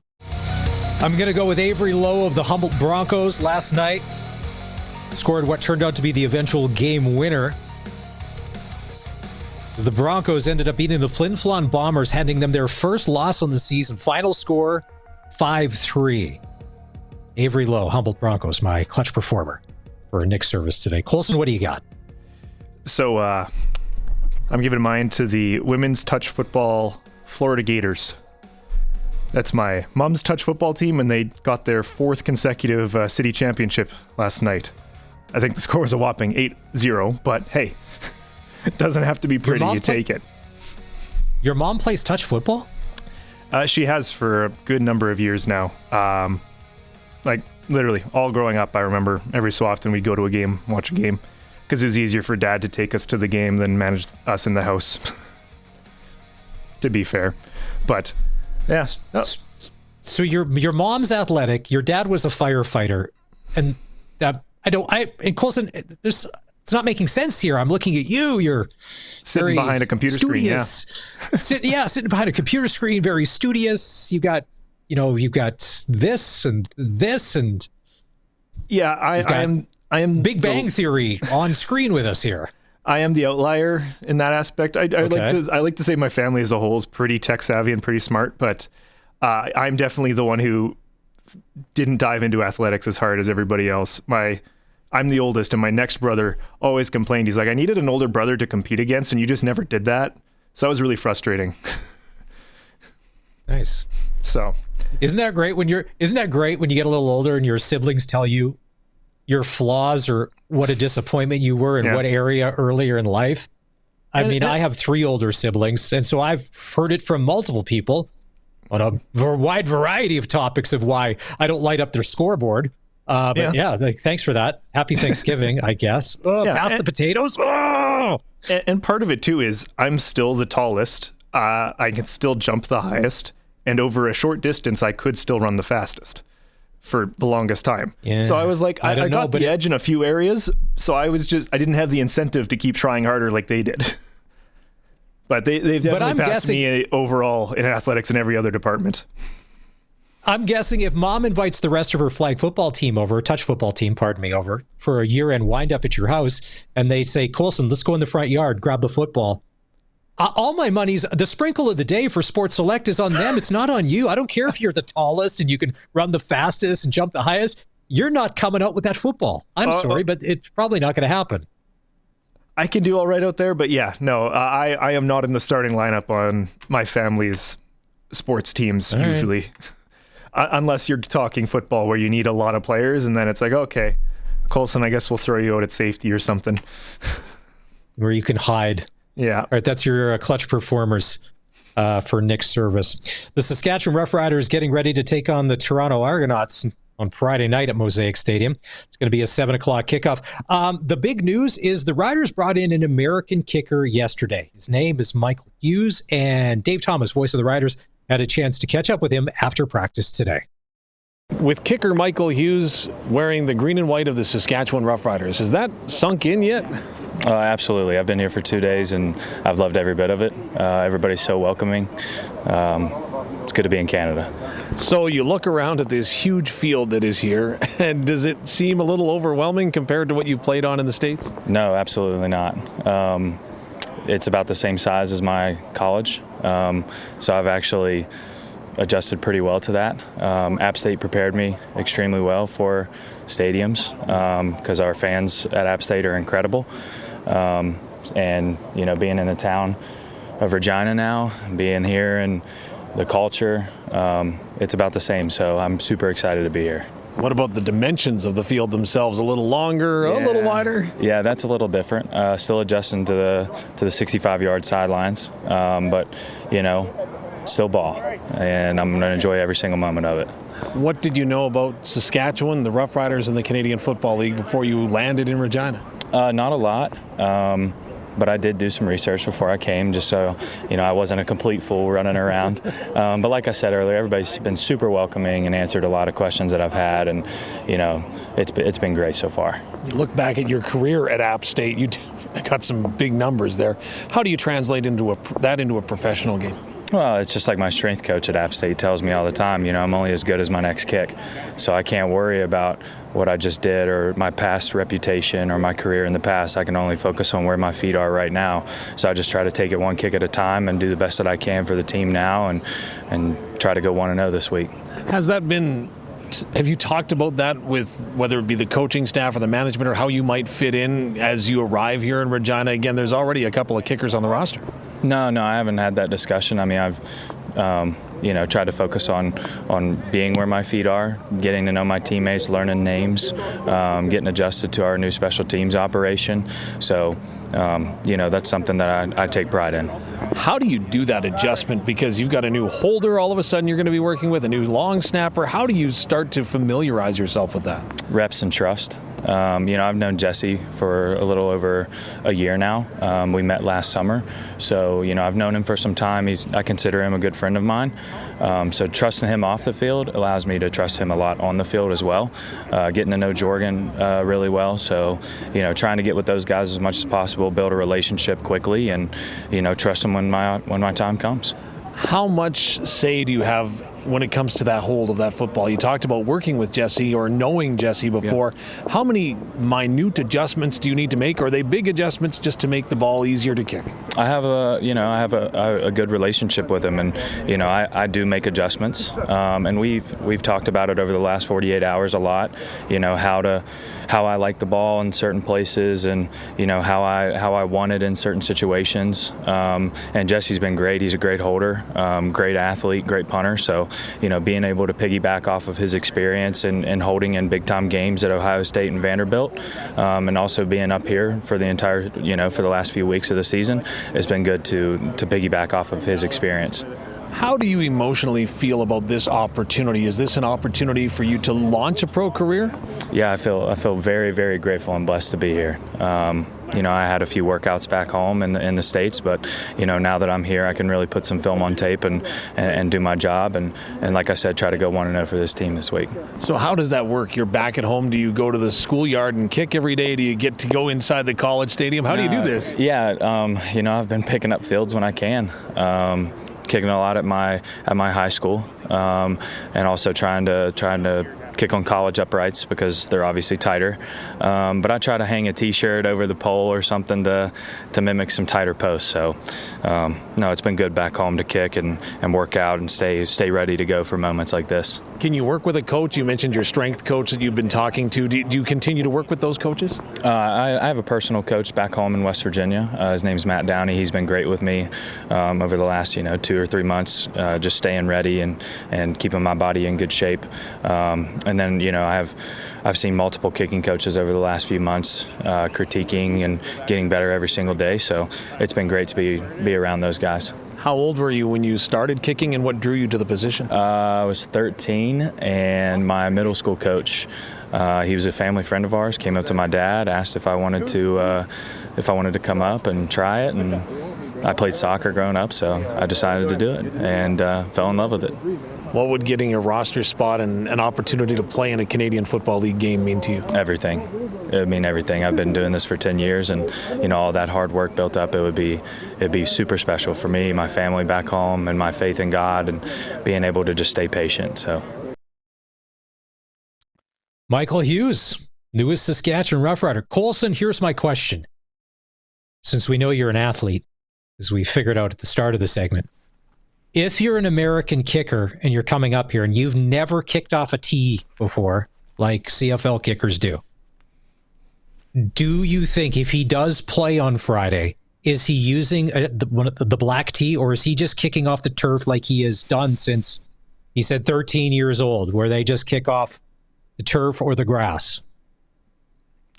That's a good question. If I was an athlete in that position, I would do what I had always been doing, right? Yeah, because I don't know, because of angle and trajectory, if you're used to having that ball at a certain height, your foot striking that ball at a certain place, because you add that tee, and what would that be? Maybe 3/4 of an inch maybe, 1.25 inches? That could totally throw things off. And if you've been kicking like that he started when he's 13, let's say he's 24, 25, the past 12, 13 years. And then 48 hours ago, you come in to a brand new situation in a brand new league, and you're trying to earn a job and keep a job. What would you do? That's my biggest question. Is would he use a tee? Because we've seen it before, guys in the CFL, depending on where they came from. Most of them use tees, but some of them don't. But yeah. I'm trying to see if I can find out how old he is real quick here. Well, if he just graduated from Appalachian State, maybe 22, 23, 24. So the bulk of his kicking would have been done without a tee. So yeah, if he makes the roster on Friday, it'll be interesting to see what he does when he gets trotted out on the field. Yeah, and who knows? He'll probably give it a try, and if it feels better, he might stick with it too, right? I'm not saying that's going to be the case. I'm just saying, give something a try, and you're like, oh, this actually feels a little cleaner, a little nicer. Maybe he'll go this route, or goes 0 for 5 in practice. Is like, no, we're just going to stick to the turf. Thank you. Right? Yeah. We'll have to wait and see. We're going to take a break here. Coming up in hour number 3 of the show, Dave Thomas, voice of the Riders, will join us. Maybe Dave knows. Maybe he's already asked that question. Maybe Dave already knows what's happening. When the depth chart comes out on Friday, Michael Hughes, place kicker, could be part of the Rider Nation team that rolls out on the field Friday night at Mosaic to take on the Argos. We're going to take a break when we come back. Sports Ticker next. This is the Sports Cage on 620 CKRM. Major League Baseball Division Series earlier today. The Detroit Tigers have now tied their best of 5 with Seattle at 2 after beating the Mariners 9-3 in Detroit at Comerica Park. Game 5 for all the marbles. And as Arash said, if the Tigers make it through and the Jays make it through, it'll be the Southern Ontario, Northern Michigan Super Series. Fans apparently there have been waiting years for. In the 5th inning, you've got the Chicago Cubs leading the Milwaukee Brewers 4-2. Milwaukee leads that best of 5, 2-0. In about 15 minutes' time, first pitch at Yankee Stadium. Yanks. Jays leading the series 2-1. You're nervous and you're a Jays fan? You have a right to be. What Jays team is going to show up? You don't know. And as Arash said earlier in the hour, tonight it's pitching by committee. It's going to be anybody and everybody. You got a uniform and a glove, you could be throwing a third of an inning for the Jays if needed to try and get a win. Or does Aaron Judge continue on his tear and will the Yankees to another win to tie this series, forcing a Game 5? Wow. Later on tonight, you've got the Phillies in LA to take on the Dodgers. Dodgers lead the best of 5, 2-0. Dodgers could wrap things up with a win. Western Hockey League tonight. The Vancouver Giants are in Prince Albert for their one and only visit of the season. They'll take on the Raiders, face off at 7. Saskatchewan Junior Hockey League. After losing their first game of the season last night in Humboldt, the Flin Flon Bombers are in Melville to take on the Millionaires. Prairie Junior Hockey League. The Saskatoon Royals are in Martinsville to play the Chiefs. Midget AAA. The Mintos and Battlefords take on the Stars. The Regina Pat Canadians and their stacked lineup. When you've got a Pew in there and a Schultz taking on the Notre Dame Hounds in Wilcox at 7:30. National Hockey League tonight, the Montreal Canadiens in Toronto to take on the Leafs. The Flames will be in Edmonton to take on the Oilers. That's going to be an 8 o'clock face-off. And Colson, there's NFL news. Joe Flacco's been traded from the Cleveland Browns, and he's on his way to the Cincinnati Bengals. Now, Dylan Gabriel's now the starting quarterback for the Cleveland Browns. I think he's the 23rd or 24th starting quarterback going back not that many years. But if you remember, it was in the summer, Darian Durant said he thought Shedeur Sanders would be starting by about week 4 of the NFL season. Well, it's going to week 6, but Sanders is now one play away from being the guy in Cleveland. Darian knows quarterbacks. Tomorrow night in the NFL, week 6 is going to kick off. Philadelphia's in New York to take on the Giants. I like Jackson Dart and I like the story. I just think that they're overmatched against the Eagles. Don't think Jalen, after losing to Denver the way they did, I don't think the Eagles are going to come out and not be ready to play against the Giants. Giants just don't have enough on defense. Just don't. Looking ahead to the rest of week 6, another European game. Just don't dig these. Denver is in Tottenham to take on the Jets. The Jets are in a world of trouble. They could be 0-6. Denver all day long. Cleveland at Pittsburgh. Oof. Chargers at Miami.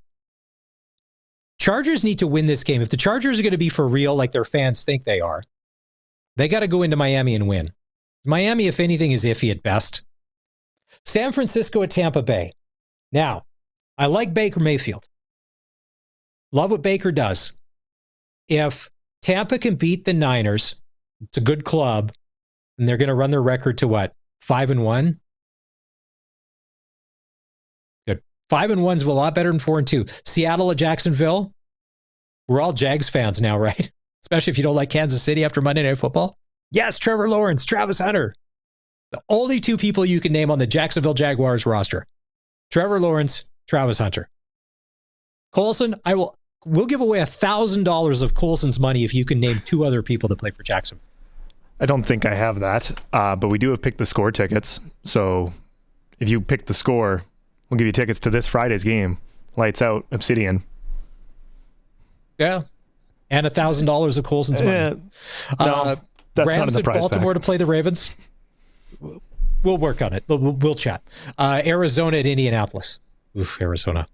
Late games, Tennessee at Vegas. Colson, even on our worst day, if you and I weren't getting along, I wouldn't make you watch the Tennessee Titans play the Las Vegas Raiders. That's cruel and unusual punishment. You can take me to HR. I don't care. I would not make you. Those are two bad football teams. Mm-hmm. That's why they get hidden on the schedule like that, especially later in the year. Cincinnati at Green Bay. Joe Flacco, your starting quarterback. New England and New Orleans. Now, New England, you beat the Buffalo Bills. Do not go to New Orleans and lose that football game and prove that you are the New England Patriots of the past 5, 6, 7 years of the New England Patriots not being consistent. And then they've got the doubleheader. At Sunday Night Football, you got Detroit at Kansas City. And then Monday night's a doubleheader. Bears at Washington. Bears are palatable. And then Buffalo at Atlanta. Buffalo, you got to bounce back and win. And you got to beat the Falcons. Yeah. I saw a picture of the first-year coaches in the NFL. Only Jacksonville's only Jacksonville's been doing good. All the others are like 2-2, 1-4. Yeah, well, and his name is Liam Cohen. Yeah. And like with anybody that takes that Jacksonville job, you're probably just excited to be a head coach in the NFL. Yes, it's coming in Jacksonville. You're going to make the best of it. Has anybody had success there? No. But whatever. You're going to get paid head coach money and you get a chance to be in charge. It's good for the resume. Liam Cohen at the moment seems to be making the best of his opportunity. What are they, 4-1? Yeah. And looking good. 4-1. Good. If they beat Seattle, well, they're at home, and if they beat Seattle, that's great. Like Colson said, we are playing Pick the Score. Who wins on Friday between the Riders and the Argos?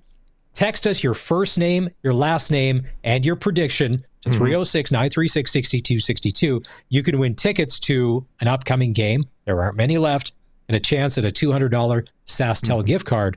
And just like that, everybody thinks that they're a genius when it comes to picking winners in sports. Show us your big brain. Mm-hmm. I found the list. So Liam Cohen, 4-1. Yep. Brian, I'm not going to get his last name right. Coach in Dallas. Schottenheimer. 2-2-1. 2-2-1. Ben Johnson in Chicago, 2-2.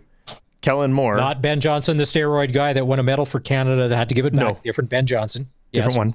Kellen Moore, the Saints, 1-4. Yep. And then Aaron Glenn, 0-5 with the Jets. Soon to be 0-6 after his British experience this weekend. All right, time to take a break.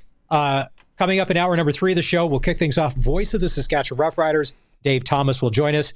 It's day 3 of practice today. We'll get the latest on what's going on in Riderville with Dave. This is the Sports Cage on 620 CKRM. Just a couple minutes away from first pitch, Game 4, American League Division Series between the New York Yankees and the Toronto Blue Jays. We'll keep an eye on that for you. This is the Sports Cage on a Wednesday afternoon. It's Maz in for Barney. Lots going on in the show today. We've chatted with Farhan Lalji from TSN. He shared some thoughts on the NFL and what he thinks about the CFL games this weekend and his most important game. Arash Madani joined us from Uber, Lyft, rideshare. He's going to... Sounded like he was going to a bar to watch the game. Now, if you just heard Arash on the radio, that's one thing. But if you're watching the video stream, or if you're going to go back and watch the video stream on YouTube, you may get a little seasick watching Arash's Uber driver zip through the streets of Toronto. Because I was watching and I'm like, holy, I'm going to have to turn away. I don't know that whoever was driving the car Arash was in was upholding every traffic law in Ontario. Not a shot. Apple, Spotify, Amazon. If you want to go back and catch any part of the podcast, you can get the Cage on demand.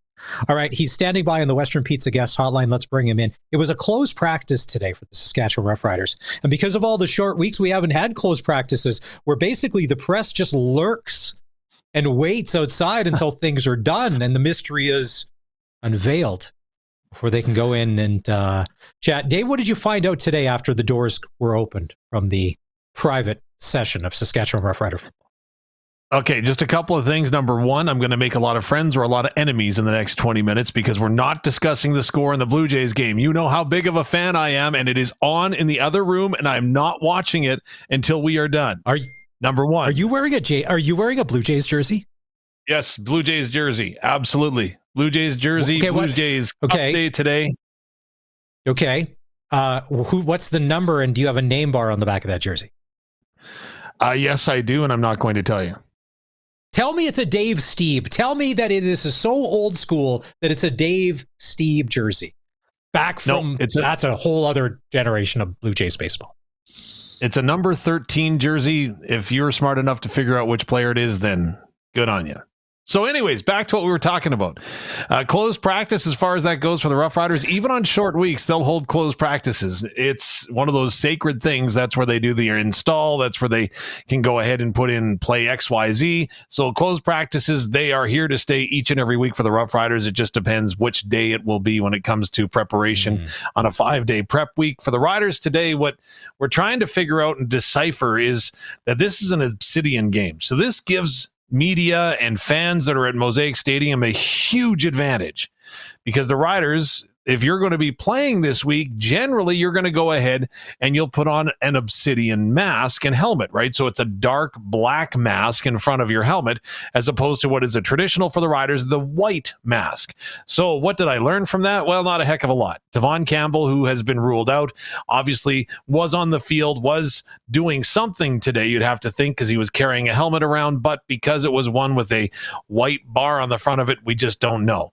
The only kicker that is wearing the Obsidian helmet right now is Brett Lothar. Read into that as you will. That's all the information that I've got on that. The only punter that has got the Obsidian helmet right now was Jesse Murco. So read into that as you will. As far as the defensive backs go, Nelson Lacombo, Jackson Ford did not have anything like that whatsoever. And we did see that with Sheldrick Redwine, who was wearing that. He, of course, was on the roster in Ottawa last week. So yeah, we'll have to wait and see, but that's kind of what you read and take away from camp. As far as the receivers go, I didn't see Dante Meyer's helmet. I just couldn't spot it. Of course, he's been battling with an ankle injury this week, so we're going to have to wait and see what he looks like when it comes walkthrough tomorrow or even game day. We did see Del Duncan Busby, though, taking his reps this week at his spot on the outside or the wide receiver spot for the Saskatchewan offense. So that's what I can tell you from what I'm trying to decipher and read between the lines in. You mentioned Dante Myers and no helmet. And whenever you see him on the sideline or they interview him on TV, he's got great flow. Like dude's got some great hair. Like I pretend to be like he is. And it's funny. We discovered him in training camp last year, like Antoine Brooks Jr., just to see how far he's come and just how important he is to this Rider offense. Like that catch last week where he broke it for 82 yak yards or whatever, and just exploded down the field to be like, those are the kinds of plays the championship football teams have when you need them the most. And he seems to be that guy. Would you say he's a spark guy that when he does something, it's one of those, then everything else seems to get going as well? Yeah, absolutely. He's a tone setter, I would say. Him and Keyshawn Johnson. I guess that's why they're both over 1,000 yards this year. But that play in Ottawa, like I thought it was going to be stopped right away. I thought he was going to be sandwiched between two defenders. But if you played Madden football on PlayStation back in the day, and it still could be the same today, that me not knowing this would explain why my kids beat me all the time. But if you hit the R2 button, that was your speed burst. And it looked like he just hit that R2 button just after he caught the ball in stride and boom, he was gone. He's that guy that can do that. And you're right. Spark is a great way to say that. And he really looked to have ignited something for the Roughriders when they desperately needed it, when they'd gone a little bit flat in that second half. We won, and that's all that we should worry about, right? A win's a win's a win. They don't ask how, just how many, but we're Rider fans. Of course we ask how, and then we need to go 19 layers deep into that. At times the offense did good things. It just didn't seem consistent over the 4 quarters. At times the defense did good things. It just didn't seem to be, and then there was the kicking situation. Hey, happy 11-4. we got a touchdown, right? First drive. Was that a stat? I think I saw your stat. Is that the first touchdown in 5 games in the first play? What was that craziness? Because slow starts have been our thing.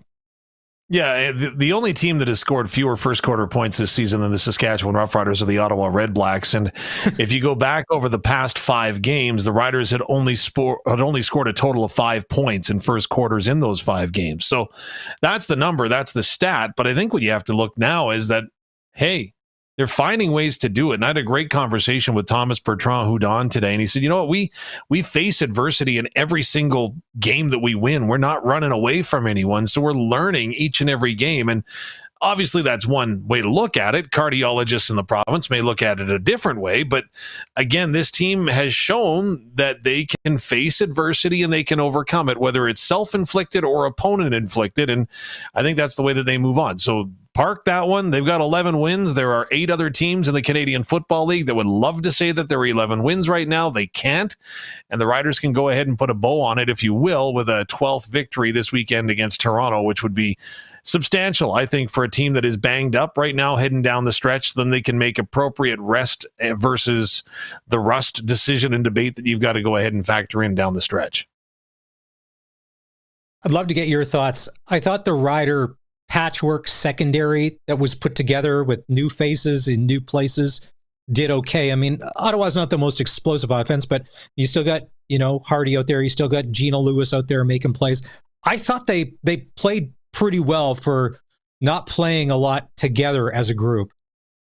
Well, and you know what? That's a lot of credit to Coach Josh Bell. The Antoine Brooks Jr. touchdown, pick 6.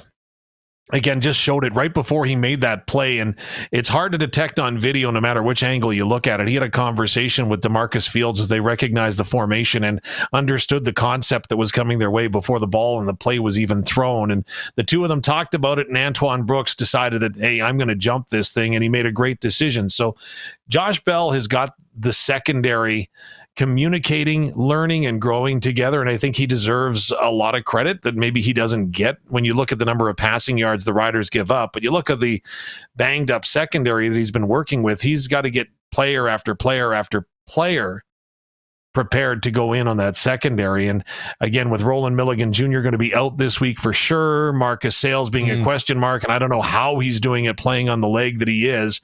So it'll be interesting because you got to know another roster shuffle is coming. But what about the game of CJ Rivas? Like, he was put in at the safety spot and he came to play, right? And I've said before that he's kind of the unsung hero of the defense. Now he's kind of showing his value and his worth because he talked to me before the game and he said, you know what? I can play both sides of the ball. I'm not limited to half the field. I can go ahead and understand and see what I read and then react to what I read. And I thought that was terrific. You mentioned Roland Milligan Jr., and you mentioned before that cardiologist in Saskatchewan. Well, besides everybody's heart skipping a beat, and I think there was probably some foul language too, when he went down, we've all seen the replay a bunch of times. When you saw it live and then you saw the reaction, I was like, oh no. Because look what happened a couple years ago when he was not in the lineup for the Riders. Things were not good. Well, and I'll be completely honest. This is the first time watching the stream right now as I am. It's the first time that I've actually been able to see the play. They didn't show the replay in stadium. Luke had a bird's eye view of it, and he talked about exactly what he saw with the foot plant and then the rollover on top of that. So, yeah, it didn't look good. It was discouraging. The one thing that Luke was pointing out to me was that, hey, look, he is kind of bouncing on the sideline. He's kind of trying to walk it off. I don't know what that means, especially when the adrenaline comes down for an athlete, but we'll have to wait and see. But again, he's been ruled out for now, and that's a huge blow, right? Of course, he was the most outstanding defensive player in this league last year. You had a chance to talk to Michael Hughes, the newest Saskatchewan Roughrider, who's trying out as one of the kickers from Appalachian State. First of all, kudos and full marks. The way he said Regina, like it had rolled off the tongue a million times before. Dave, we've all heard this before. The guys come in here, they're getting interviewed or whatever, and then they throw out the Regina. And you're like, okay, all right, whatever.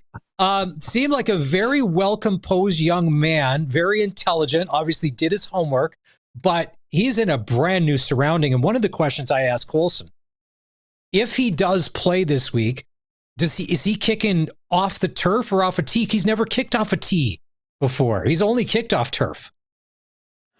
Yeah, so what I learned today about Mr. Hughes was, number one, as I have always called it, is Appalachian State. It's Appalachian State. I did not know that.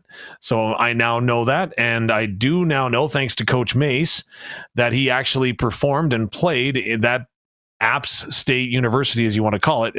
He likes calling it, is actually, it got the highest elevation of any university or college in American college football. So they play at the highest elevation, and I would have thought that it was in Denver or Colorado. The second, by the way, Wyoming. So there you go, fun fact. But what also I learned about him is that he looks like he is very, very motivated to get this shot, because that's what it is, right? It's a shot.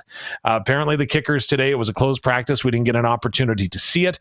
Apparently they had kind of a kickoff at one point. So again, they had an opportunity to show what they can do. Now, he had been this week, or I guess yesterday, he had been kicking off the tee or preparing his approach towards the tee. And Jesse Mirko, of course, would be holding on a tee as well for him. So that's what I would suspect that it is going to look like if he gets an opportunity. The question is if he will. If you want to go back to the whole, is he wearing an obsidian helmet? No, he wasn't. So again, it's going to be wait and see time for him, because of course, bringing an American kicker on means that you've got to make another move with finding a Canadian to start. Now, again, the Riders have got some options, especially if Dante Myers can't go, right? Then you go ahead and you have a starter in Del Duncan Busby. You bring Mitch Picton back onto the lineup, perhaps, again, just speculating, and then you can go ahead and dress the American kicker should you choose. Yeah, and you know as well as anybody, a lot of these roster decisions also play in because special teams are such a big part of it, where like there's guys that got to play specials.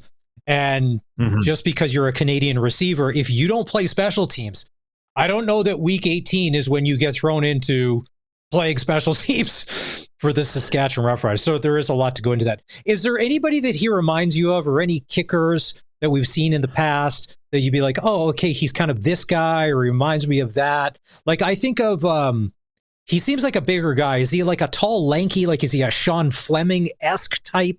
Is that who he would maybe remind you of? Tall guy. He's just as tall as I am, so about 6'2", 6'3". He's, again, obviously he's athletic, which I am not. You can tell on the outside looking in. But yeah, he's a tall guy. He's a very confident man. And again, just the way that he carries himself, it exudes some confidence. So that would be probably the best way to describe him. To play professional football, for some people, it's a straight line from college to the pros.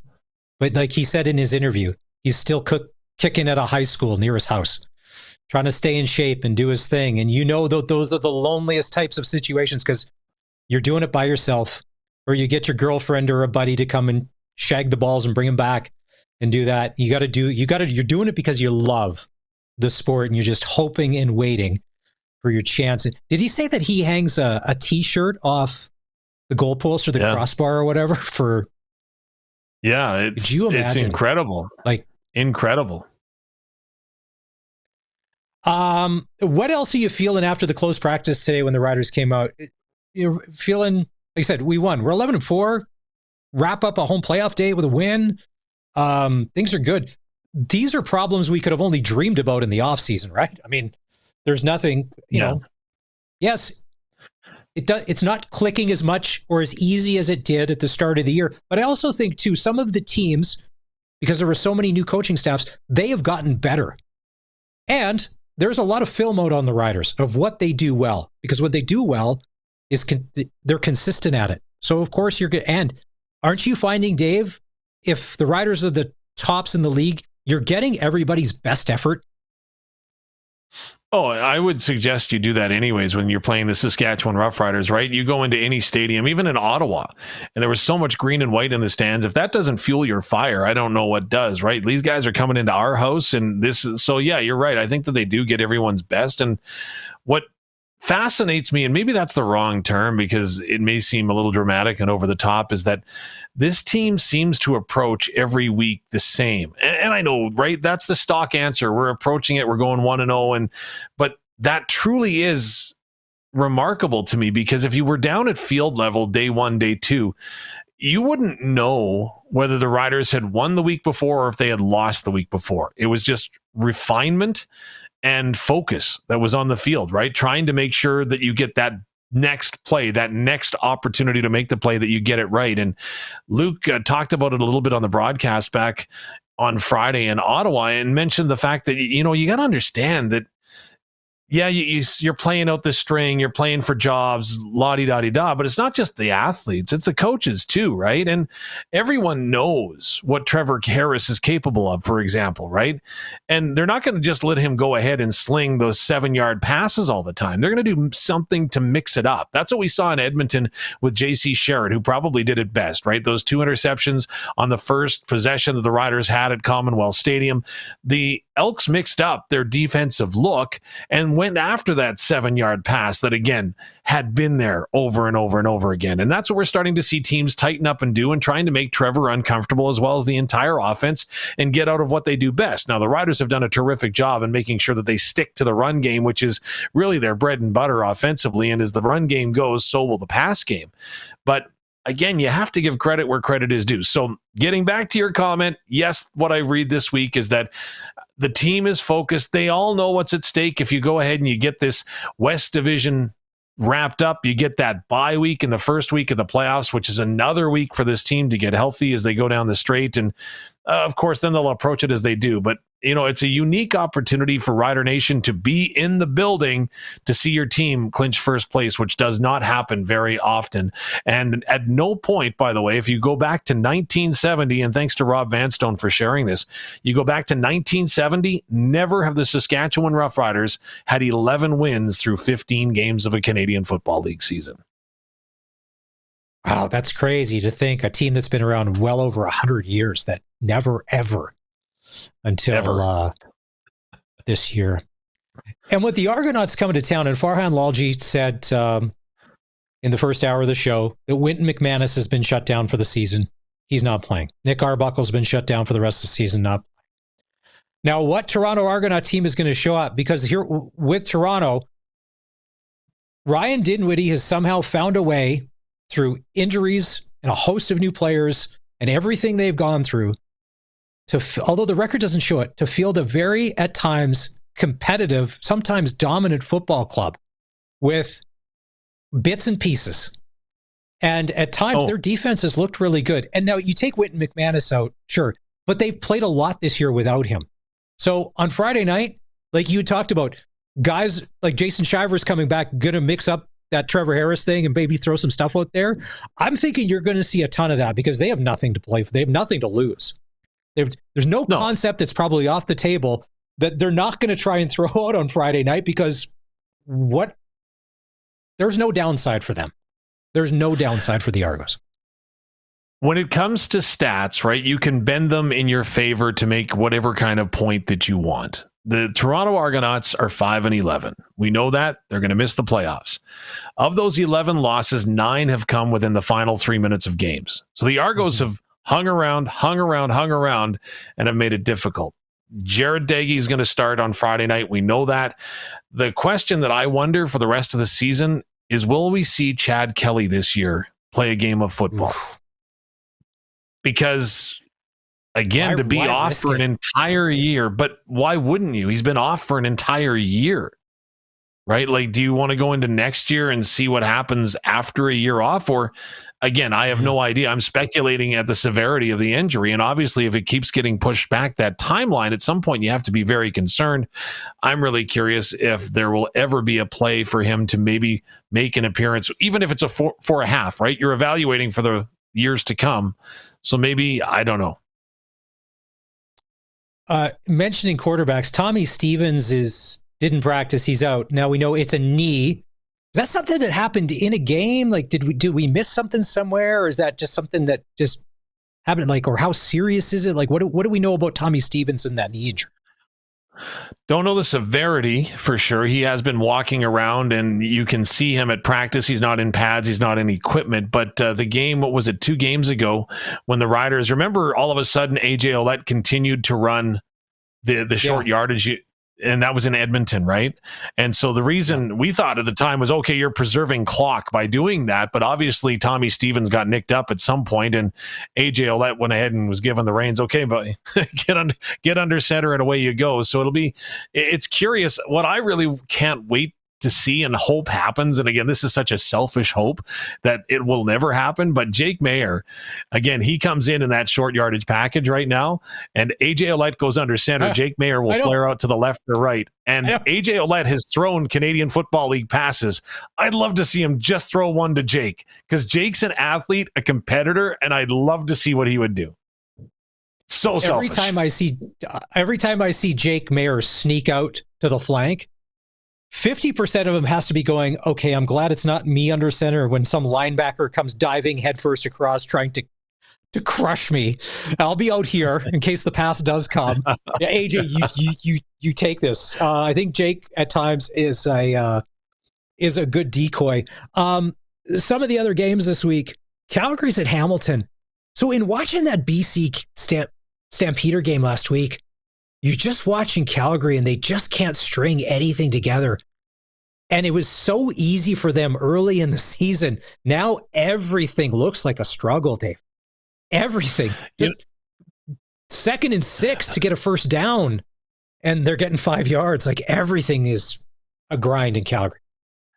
I think we're learning now why it was so important to the Calgary Stampeders in the offseason to go and get Flo Aromalade. Of course, he's out for the year now, right, with that Achilles injury.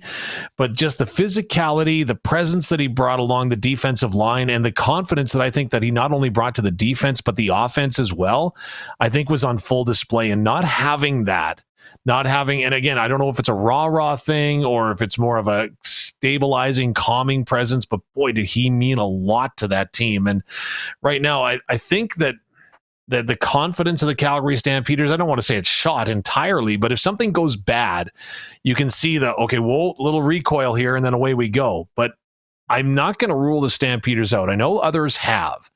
But when you've got Dietrich Mills and the weather is getting colder, that's a pretty safe bet. And if he can continue to get solid offensive line play, now the play of the O-line has not deteriorated, but regressed a touch that is forcing Vernon Adams Jr. to make a lot more quick decisions. But even their decision last week to get Philpott involved, right? So Jalen Philpott running around from the backfield, so on and so forth. There's a lot of tools there, and I'm not going to write them off, but they do want to right the ship very quickly.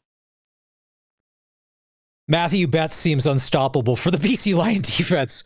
And early in the season, the BC Lion defense, everybody was laughing about how bad they were and everything. And Betts, as he washed up, they paid him too much money. It's an NFL hangover.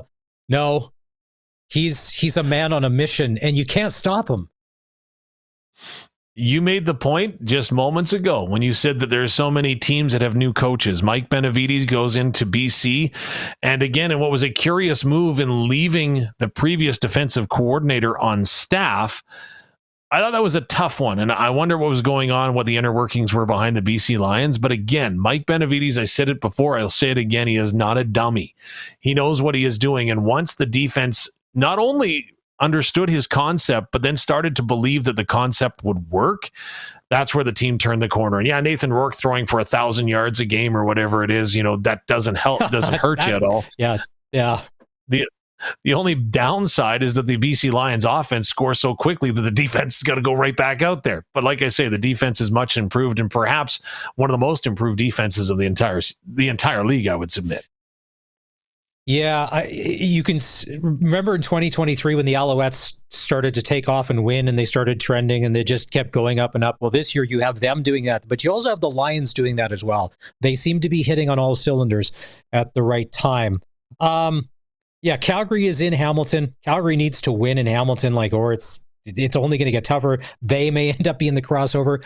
Winnipeg at Edmonton, and if it's the very stubborn hang around Elks, that could be one thing. If it is the precision Winnipeg Blue Bombers and Zach Collaros under center, this to me I think is my most intriguing game of the week because, Winnipeg takes that next step, or Edmonton comes that much closer to the pack.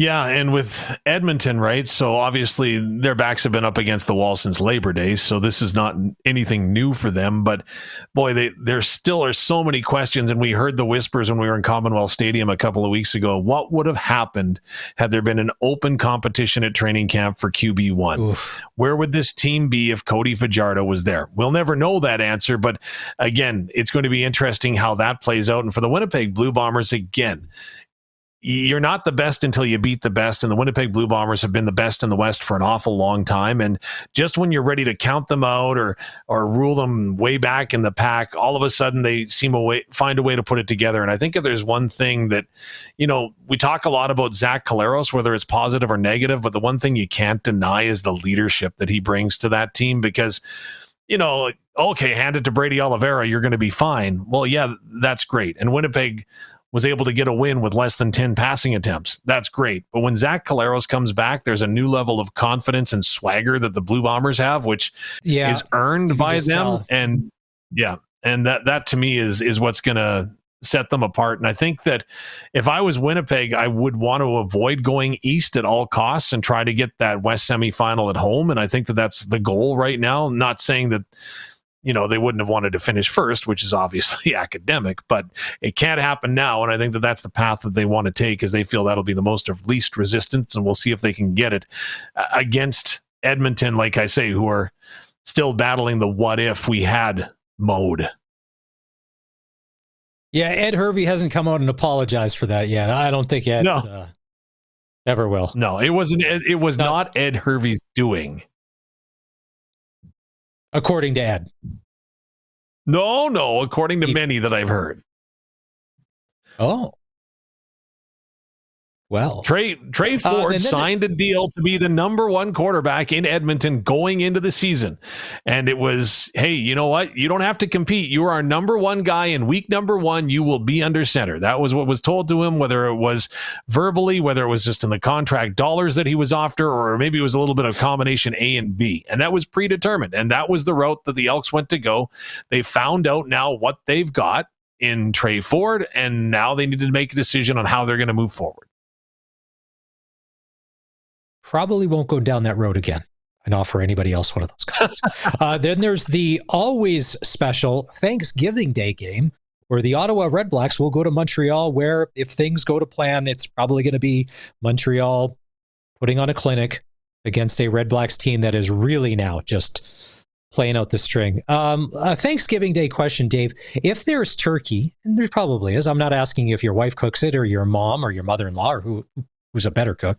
Are you a gravy guy? Are you a cranberry sauce guy? Or are you a gravy and cranberry sauce guy? Because all depends on who makes the bird. How much moisture you got to add to it. You know what? I'm surprised that you didn't think that I would make a turkey, but leaving that where it is, I don't believe that cranberries have any place near a turkey. Now, I know I'm in the minority even in my own household on that.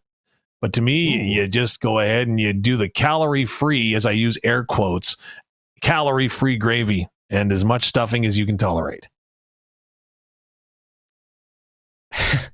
It was funny growing up as a kid. So in our house, I'll eat the cranberry sauce, and one of the kids, the other 3 that won't touch it, they think it's like you. Oh. I'm like, no, you didn't grow up eating some of the dry turkey Saskatchewan style back in the 70s and 80s. Like I said, you needed as much moisture as possible, cranberry sauce, gravy, like you name it. Stuffing was good, and I would trust my mom's cooking, her stuffing, and my Aunt Kathy. But I had some aunts in the family that weren't good cooks, and for whatever reason, if we ended up at their house, it was like, Sometimes buns and butter was the only thing on the menu that was safe to eat because they were just not great at cooking the big meal. And little did I know that, okay, so one of the funniest episodes of The Office is when they have the dinner party at Michael and Jan's house, right? When they're over there, like snip, snap, snip, snap, and they're showing up. And she says, while everybody's there, okay, now I'm going to start dinner. Little did I know, 30 years earlier at my aunt's house, the same thing. It was about 5 o'clock, and she had declared to everybody that she was going to put the turkey in the oven to start cooking. Wow. Dave, but that's back when you were kids and you had to be obedient and you didn't speak up and you didn't say anything. You had to let mom and dad kind of handle that, but you're looking around like. So are you? Pardon my apologies. When it comes to turkey at your house, are you the guy that cooks it, or is that somebody's responsibility? You just do it on Thanksgiving, or is that an all the time Dave Thomas cooks the turkey for every family function? No. My mom makes a great bird, and so does my wife. But there have been times that I've made it too. Sometimes it's a team effort. It all depends on the year. All right. Are there plans for this Monday? Are you having a big family get together? What's happening? What's going on? Riders are going to be practicing on Monday, so I'm guessing. So that's where I'm going to be for sure. But of course, there's going to be a football game to consume, and I'm sure there will be a lot of turkey. And I have no idea what the plan is. I'm just I'm on a need-to-know basis, and I don't need to know. I just know that it's coming. Need-to-know basis. Like that. Dave Thomas, voice of the Riders, and don't offer him cranberry sauce if you see him at Mosaic Stadium this week, as he's making his way to the broadcast booth, because he'll just keep on running. Dave, you're going to see the Jays are up 1-0. They're going into the second or the third inning. I'm leaving now. Thanks a lot. Okay. We're going to come back. We'll do a sports ticker. We're going to get you set up for what the rest of the night's going to look like. Oh, we also got the junior football report before the end of the show. This is the Sports Cage on 620 CKRM. Bottom of the second inning, Jays are up 1-0. They scored a run in the first inning. The Yankees have a runner on first with one out. The count is 2-2. And the pitch, no, it's one of these, no, and we're swing and a miss. All right. Other action, Major League Baseball Division Series. The Detroit Tigers beat the Seattle Mariners 9-3. They've tied that series at 2. Game 5 goes tomorrow. The Chicago Cubs are leading the Milwaukee Brewers 4-3 in the bottom of the 7th. Milwaukee leads that series 2-0. And tonight, the Phillies are in LA to take on the Dodgers. Dodgers up in that series 2-0. Western Hockey League action. Vancouver Giants in PA to take on the Raiders. Saskatchewan Junior Hockey League, the Flin Flon Bombers in Melville to take on the Millionaires. Prairie Junior Hockey League, the Saskatoon Royals in Martinsville to play the Chiefs. Midget AAA, the Mintos in Battleford to take on the Stars. The Pat Canadians, a quick roadie down to Notre Dame. Face-off there goes at 7:30 when they play the Hounds. National Hockey League first period, Canadians and Leafs, minus Mitch Marner, tied at 1. Later on tonight, Calgary Flames taking on the Edmonton Oilers. Face-off at Rogers Place will go at 8 o'clock. Dave Thomas of the Riders joined us. Close practice today. A lot going on. We don't know who the kicker is, but Dave gave his theory because they're wearing Obsidian this Friday. Some of the masks and the helmets are different, and there's people that were carrying around Obsidian masks after practice, and some that weren't. Does that tell the whole tale?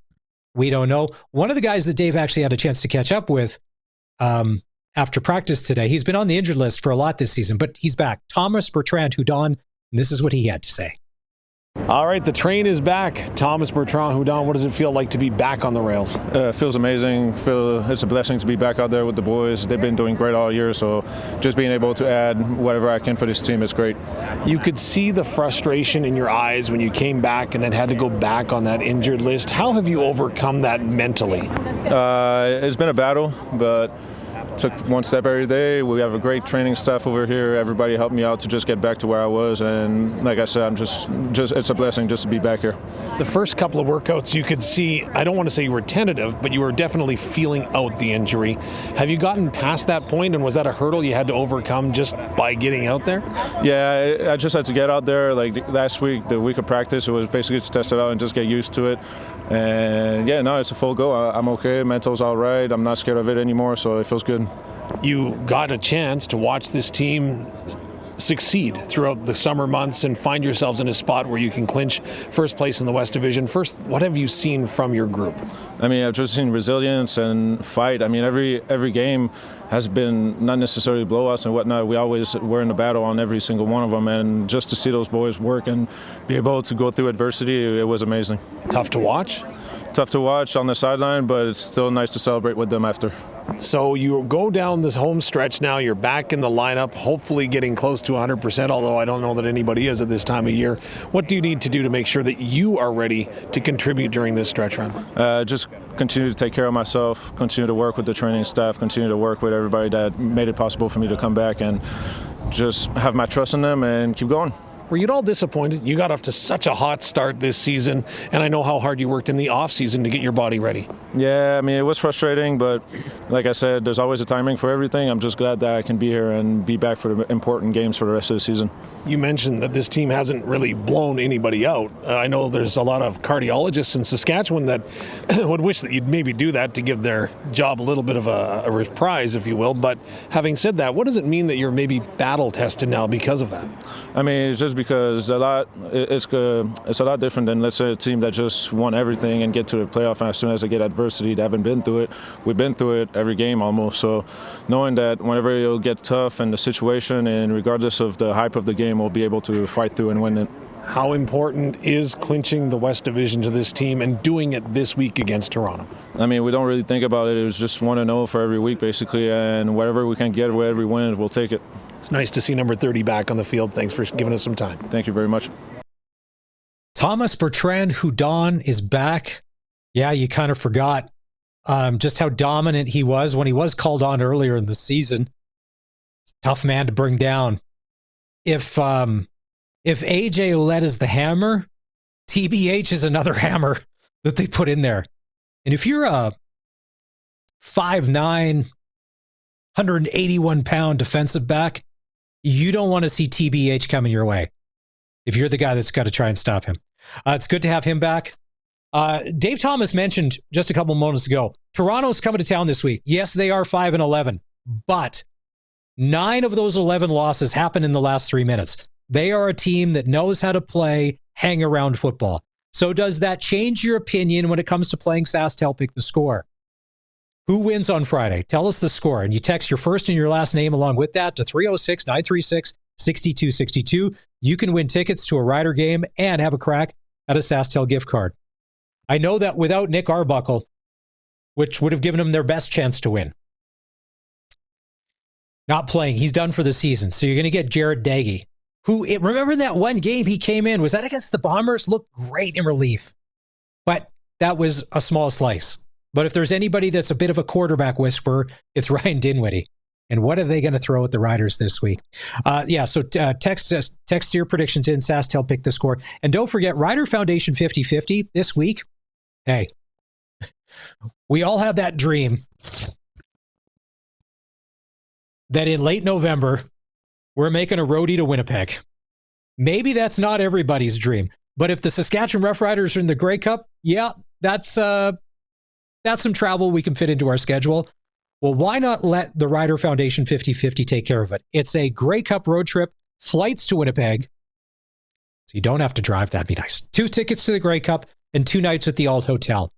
And I'm going to assume the night before Grey Cup at the Alt Hotel or whatever hotel in Winnipeg, it's party time, no matter what hotel, what floor, what room.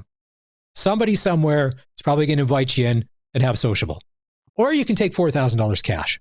Entry deadline is tomorrow at 5. You can buy your tickets online at riders5050.ca. Still 1-0 for the Jays. It's the top of the 3rd inning. You know, it's a good thing the Riders are 11-4 and that the anxiety level for some of these games isn't high because it's the Blue Jays giving me midweek anxiety that normally that's reserved for watching Saskatchewan Roughrider football. We'll take a break. Our final one of the show will come back. We'll wrap things up, and we'll get you the junior football report on the SportsCage on the home of local sports in Saskatchewan, 620 CKRM.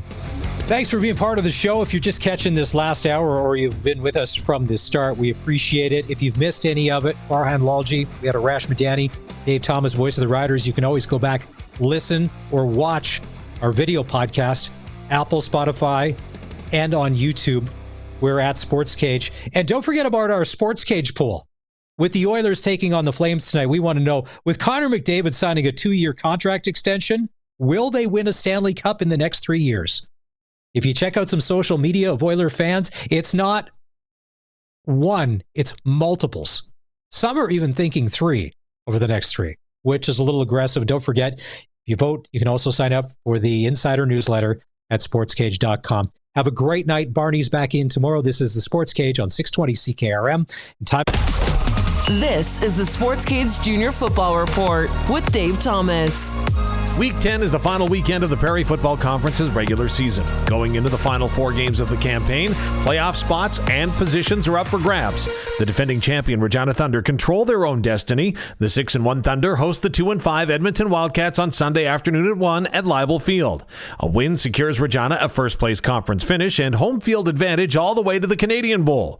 Meanwhile, the Saskatoon Hilltops host Calgary. A Hilltop win coupled with a Regina loss would give them top spot in the PFC heading into the playoffs. Beyond Saskatoon and Regina, it gets interesting. Winnipeg and the Edmonton Huskies will meet with identical 3-4 records. The winner of the game will secure 3rd spot in the conference, while the loser will need some mathematical help. Should the Calgary Colts or Edmonton Wildcats score upset wins, they'll also have 3 wins on the season, tying the loser of the Winnipeg Huskies game.